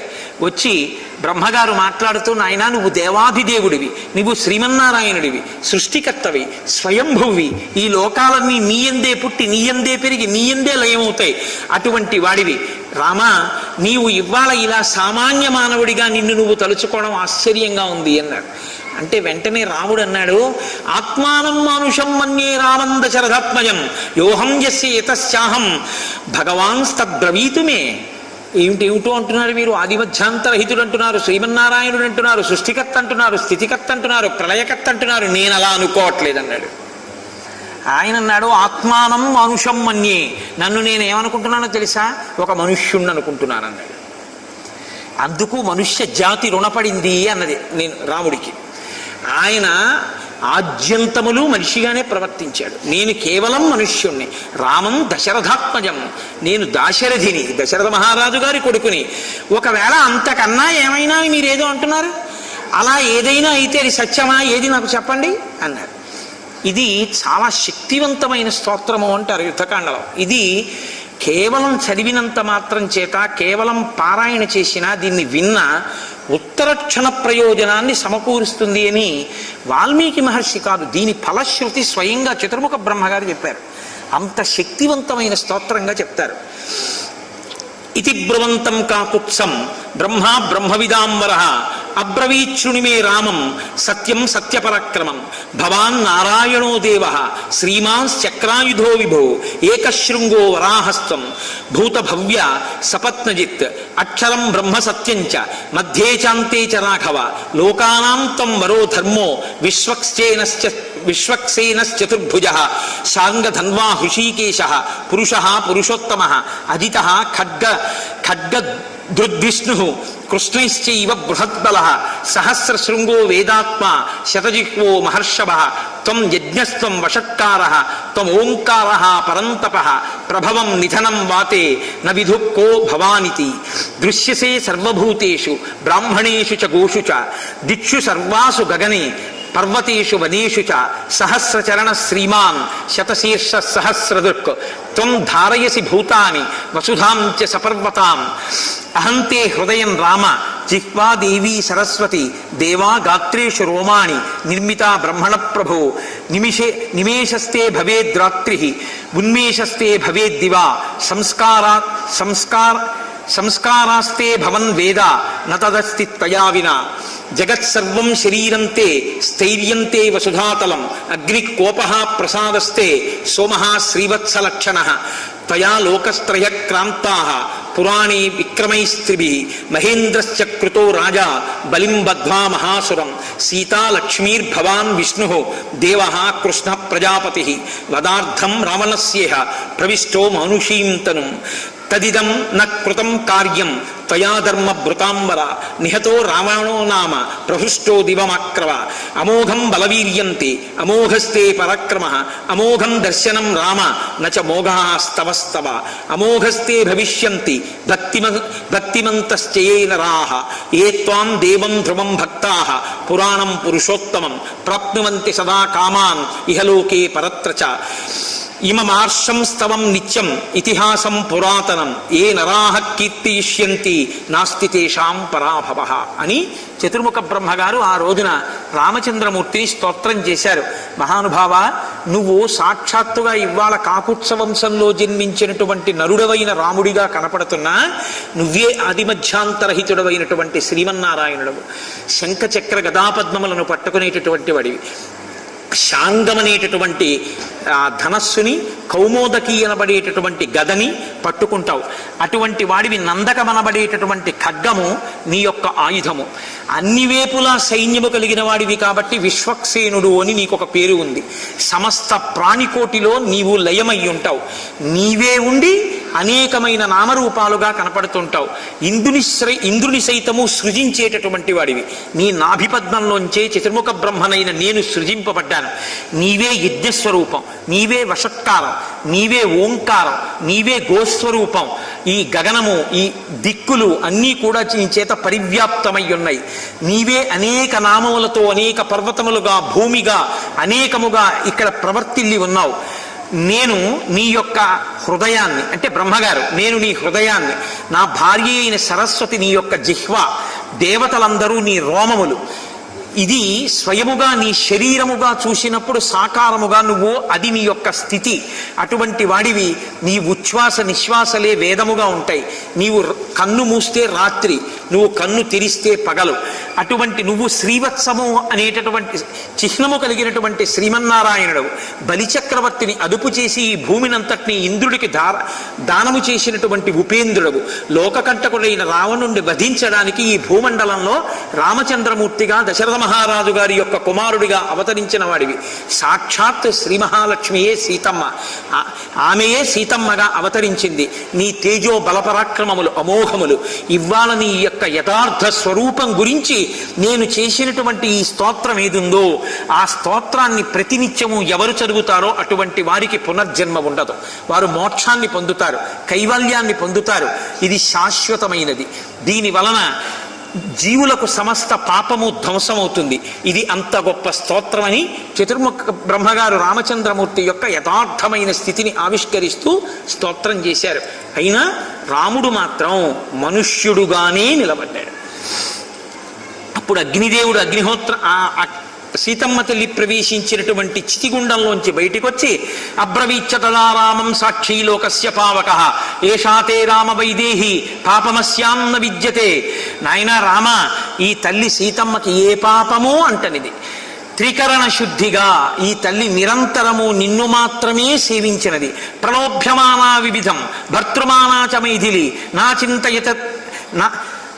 చింతయత తద్రక్షః త్వద్గతేనాంతరాత్మన విశుద్ధ భావాం నిష్పాపాం ప్రతి గృహీశ్వరాఘవ నకించిదభిధాతవ్యం అహం ఆజ్ఞాపయామి తే దధ్యో ముహూర్తం ధర్మాత్మ బాష్ప వ్యాకులోచన. అప్పుడు అగ్నిహోత్రుడు అన్నాడు, ఎన్ని రకాలుగా రావణుడు ప్రలోభ పెట్టాలో అన్ని రకాలుగా ప్రలోభ పెట్టినా ఈమె మాత్రం తన మనసుని నీయందు మాత్రమే నిలబెట్టుకున్నటువంటి తల్లి. ఉత్తమమైనటువంటి చారిత్రము కలిగినటువంటిది, ఎన్నడూ ఏ దోషము ఎరుగనిది. ఇటువంటి సీతమ్మ తల్లిని అతిక్రమించి నీవు మాట్లాడకూడదు. కాబట్టి ఈ సీతమ్మని నువ్వు స్వీకరించవలసింది, ఇది నా ఆజ్ఞ అన్నారు. అప్పుడు రాముడు సీతమ్మ వంక చూశాట. ఇలా చూడగానే దధ్యో ముహూర్తం ధర్మాత్మ బాష్ప వ్యాకులలోచన. ఇలా చూడగానే ఆయన కన్నుల వెంట బడబడబడబడా నీళ్లు కారిపోయేట. సీత, నువ్వు ఇటువంటి దానివని తెలిసి కూడా లోకానికి నువ్వు ఇటువంటి దానివని నిరూపించడానికి ఎంత పెద్ద మాట అనవలసి వచ్చిందో అని బాధతో వలవలా ఏడ్చేట. ఏడ్చి రాముడు అగ్నిహోత్రుడితో అన్నాడు, అవశ్యం త్రిషు లోకేషు న సీతా పాపమర్హతి దీర్ఘకాలోషితాహీయం రావణంతఃపురే శుభా. నాకు తెలుసు సీతమ్మ తల్లి యందు ఏ దోషము లేదు అన్న విషయం నాకు స్పష్టంగా తెలుసు. రావణాంతఃపురం కాదు, ఎక్కడ ఉన్నా సీతమ్మ సీతమ్మే. బాలిశక్కలు కామాత్మ రామో దశరథత్మజ ఇది వక్ష్యంతి మాంసంతో జానకీం అవిశోచ్యహి. నేను కాని సీతమ్మ తల్లి యొక్క వైభవాన్ని ప్రకటింపచేసే అవకాశం ఇవ్వకపోతే రేపొద్దున్న లోకమంతా ఏమంటుందంటే బాలిశ ఖలు కామాత్మ, జ్ఞానము లేనివాడు రాముడు, కాముకుడు. అందుకని 10 నెలలు ఆ రావణుడి కొలువుకూటంలో ఉన్నటువంటి సీతమ్మని ఏలుకున్నాడని నన్ను నింద వేస్తుంది. ఆ మాట నన్నని సీతమ్మని నింద చేస్తే నేను సీతమ్మ తల్లి గురించి ఆ మాటలు వినలేను కనుక ఆవిడ వైభవాన్ని ప్రకటింపచేయడానికి ఇంత క్రూరంగా ప్రవర్తించాను తప్ప సీతమ్మ తల్లి పట్ల నాకు కించిత్తు కూడా అన్యమైనటువంటి అభిప్రాయం లేదు. అనన్య హృదయాం భక్తాం మచ్చిత్త పరివర్తినీం ఆహమప్యవగచ్చామి మైథిలీం జనకాత్మజాం. ఈ జనకుని కూతురైనటువంటి మైథిలి యొక్క మనస్సు నిరంతరము నాయందే ఉంటుందని, నన్ను అనుసరించి ఉంటుందని నాకు స్పష్టంగా తెలుసు అని విశుద్ధాత్రిషు లోకేషు మైథిలీ జనకాత్మజ నహి హాతుం ఇయం శక్య కీర్తిరత్మవతాయథ. మంచి ప్రవర్తన కలిగినటువంటి వ్యక్తికి కీర్తి నీడలా అనుసరిస్తుంది. ఒక వ్యక్తి తన కీర్తిని విడిచిపెట్టేయి అంటే విడిచిపెడతాడా? తన కీర్తిని తాను ఎలా విడిచిపెట్టలేడో ఈ సీతమ్మని విడిచిపెట్టడం కూడా అలాగే సంభవం కాదు. ఈమెని విడిచిపెట్టి నేను ఒక్క క్షణం బ్రతకలేను, నాకు సీతమ్మ పట్ల ఉన్న అభిప్రాయం అది అని ఆమెని స్వీకరించి తన తొడ మీద కూర్చోపెట్టుకున్నారు. ఆ తదనంతరము దేవతలందరూ అక్కడికి వచ్చి నిలబడ్డారు. నిలబడిన తరువాత పరమేశ్వరుడు గ్రహించాడు, పరమశివుడు మనుష్యుడిగా ఇక్కడ పుట్టి 11,000 సంవత్సరములు ఈ భూమండలం మీద ఉంటానన్నాడు. కాబట్టి ఇంకా 10,000 సంవత్సరములు రాజ్యం ఏలాలి, ఏలితే తప్ప శరీరాన్ని విడిచిపెట్టి రాడు. కాబట్టి ఈయన తన ప్రతిజ్ఞ నెరవేర్చుకునే అవకాశం ఇవ్వాలి అనుకున్నాడు. పరమశివుడు అన్నాడు, ఆశ్వాస్య భరతం దీనం కౌసల్యాంచ యశస్వినీం కైకీయించ సుమిత్రాంచ దృష్ట్వా లక్ష్మణమాతరం ప్రాప్య రాజ్యం అయోధ్యాయాం నందయిత్వా సుహృజ్జనం ఇక్ష్వాకూణాం కులే వంశం స్థాపయిత్వా మహాబల ఇష్టాతురగమేధేన ప్రాప్యచానుత్తమం యశః బ్రాహ్మణేభ్యో ధనం దత్వా త్రిదివం గంతుమర్హసి. నాయన రామ, నీవు ఇంత కష్టపడి రావణ సంహారం చేశావు. అక్కడ కౌసల్య సుమిత్ర కైకేయి పరితపిస్తూ ఉంటారు, భరతుడు నీ గురించి పరితపిస్తూ ఉంటాడు. 14 సంవత్సరాలు పూర్తయ్యాక రాకపోతే ప్రాయోపవేశం చేస్తానని ప్రతిజ్ఞ చేసి ఉన్నాడు. కాబట్టి నువ్వు అయోధ్యకి వెళ్ళు, నీ తల్లుల్ని సేద తీర్చు, భరతుణ్ణి సేద తీర్చు, పట్టం కట్టుకో, 10,000 సంవత్సరములు రాజ్యపాలన చెయ్యి, అశ్వమేధాది యాగములను ఎన్నో యాగములను చెయ్యి. ధర్మమన్న మాటకి పర్యాయపదంగా నీ యొక్క నడుబడి ఉంటుంది. అటువంటి వాడివి బ్రాహ్మణులకు కావలసినంత ధనాన్ని దానం చేస్తావు. చిట్ట చివర 11,000 సంవత్సరములు పూర్తయిన తరువాత నువ్వు మళ్ళీ నీ యథాలోకాన్ని చేరుకుంటావు. ఒక మనుష్యుడు తన ధర్మాన్ని ఎలా నిర్వర్తిస్తాడో, తన పితృరుణాన్ని ఎలా తీర్చుకుంటాడో అలా ఇక్ష్వాకు వంశాభివృద్ధికి నువ్వు కొడుకుల్ని కూడా కన్న తరువాత 11,000 సంవత్సరములు పూర్తయిన తరువాత తిరిగి నీ యొక్క లోకానికి నువ్వు వద్దువుగానివి. అదిగో నీ చారిత్రమునకు మురిసిపోయినటువంటి నీ తండ్రి స్వర్గలోకం నుంచి ఇంద్రుడి యొక్క విమానంలో వచ్చి ఉన్నాడు, నువ్వు వెళ్ళి చూడవలసింది అన్నారు. ఏష రాజా విమానస్థః పితా దశరథస్తవ కాకుత్సవానుషే లోకే గురుస్తవ మహాయశాః ఇంద్రలోకం గతః శ్రీమాన్ తయా పుత్రేణ తారితః లక్ష్మణేన సహ భ్రాత్రా త్వమేనం అభివాదయ మహాదేవ వచ శ్రుత్వా కాకుత్స సహ లక్ష్మణః విమానశిఖరస్తస్య ప్రణామం అకరోత్పితుః. ఆయన వెంటనే ఆ విమానంలో కూర్చుని ఉన్నటువంటి దశరథ మహారాజు గారికి లక్ష్మణ సహితుడై సీతమ్మతో కలిసి నమస్కరించాడు. వెంటనే దశరథ మహారాజు గారు రామచంద్రమూర్తిని తన తొడ మీద కూర్చోబెట్టుకుని సంతోషంతో చెయ్యి వేసి దగ్గరికి తీసుకుని, నాయనా, నీలాంటి కొడుకు పుట్టినందుకు నేను ఇవాళ ఊర్ధ్వలోకాలు పొందాను, సత్యంలో నిలబడ్డాను అన్న ప్రతిష్ట పొందాను, స్వర్గలోకంలో ఉన్నాను, ఇంద్రుడి యొక్క విమానంలో నిన్ను చూడ్డానికి వచ్చాను. నేను నీకు పట్టాభిషేకం చేసి రాజ్యం ఇవ్వాలనుకున్నాను, కానీ పట్టాభిషేకం భగ్నమైపోయిందని బెంగ పెట్టుకుని 14 ఏళ్ళు నిన్ను చూడకుండా ఉండలేను అని ప్రాణం వదిలిపెట్టాను. ఊర్ధ్వలోకాలకి వెళ్ళాక నాతో దేవతలు చెప్పారు, ఇదానీంతు విజానామి యథాసౌమ్య సురేశ్వరై వదార్థం రావణస్యేదం విహితం పురుషోత్తమ.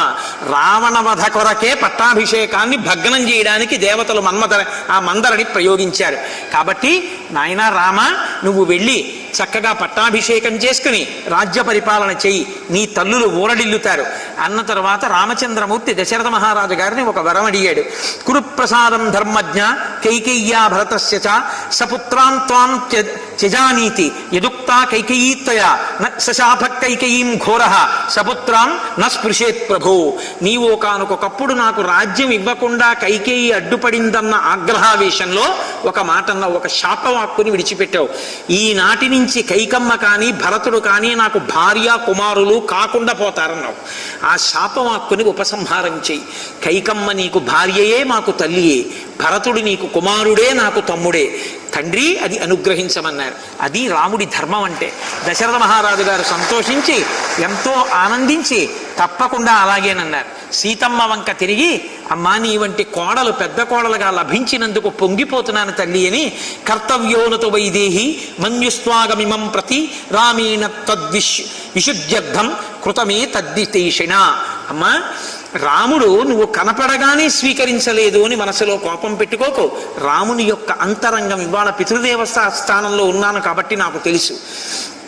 నీ శీల వైభవం అందరూ తెలుసుకోవాలన్నది ఆయన కోరిక తప్ప ఈశం మాత్రం కూడా రాముడికి నీ మీద అనుమానం లేదమ్మా. కాబట్టి మీరు బయలుదేరి సంతోషంగా హాయిగా ఆనందంగా జీవితాన్ని గడపండి అని దశరథ మహారాజు గారు సమాశ్వాసించి దేవతలందరూ తిరిగి వెళ్ళిపోతుంటే ఇంద్రుడు అన్నాడు, మేము కనపడిన తరువాత ఉత్తినే వెళ్ళిపోకూడదు, దేవతలకు అదో లక్షణం, ఏదో ఒక వరం ఇవ్వాలి. కాబట్టి రామా నీకు మేము ఏం ఉపకారం చేయగలమో చెప్పు అన్నారు. అంటే రామచంద్రమూర్తి అన్నారు, మమ హేతో పరాక్రాంత ఏకతా యమసాదనం తే సర్వే జీవితం ప్రాప్య సముతిష్టంతు వానరాః నీరుజో నిర్వ్రణాంశ్చైవ సంపన్న బల పౌరుషాన్ గోలాంగూలాంస్థధైవరాన్ ద్రష్టుం ఇచ్చామి మానద. ఇత పూర్వం నాతో యుద్ధం చేయడం కోసం, సీతమ్మ తల్లిని రక్షించడం కోసమని కొన్ని కోట్ల వానరములు, భల్లూకములు, కొండముచ్చులు అన్నీ కూడా నాతో బయలుదేరి వచ్చాయి. రామరావణ యుద్ధంలో కొన్ని కోట్ల వానరములు మరణించాయి. మరణించినటువంటి వానరములు ఏ ఉన్నాయో అవన్నీ తిరిగి బ్రతకాలి. దెబ్బలు తగిలి పుళ్ళు పడి శరీరం బాధతో ఉన్న వాళ్ళు ఎవరున్నారో వాళ్ళందరి గాయములు మారిపోవాలి. అకాలమైనా సరే ఈ వానరములకు అందరికీ కూడా ఫలాలు, తేనె, కందమూలములు సమృద్ధిగా దొరకాలి. ఈ వరాన్ని నాకు ఇమ్మన్నారు. ఇంద్రుడు సంతోషించి మరణించినటువంటి వానరములన్నీ తిరిగి బతికేటట్టుగా అనుగ్రహించారు. దాంతో మళ్ళీ మొత్తం వానరాలన్నీ బతికేసాయి. ఒక్క వానరం రాముడి వెంట వెళ్ళింది పోయింది లేదు. రాముడిని నమ్ముకున్నవాడు అలా ఉంటాడు. అలాగే వేటికి దెబ్బలు తగిలి వ్రణాలు కలిగాయో వాళ్ళ వ్రణాలన్నీ పోయాయి. చక్కగా ఇప్పుడు అందరూ సంతోషించారు. ఆ రాత్రి రామచంద్రమూర్తి పడుకున్నారు. మరునాడు ఉదయం నిద్రలేచారు. విభీషణుడు వెళ్ళాడు. ఆయన నిద్రలేచిన తర్వాత ఆయన్ని కలుసుకున్నాడు. మహానుభావా, మా భాగ్య విశేషం, సీతమ్మ తల్లి పుణ్యమా అని నువ్వు లంకాపట్టణానికి వచ్చావు, కాబట్టి నువ్వు వెళ్ళిపోకుండా ఇక్కడ కొద్ది రోజులు ఉండవలసింది అన్నారు.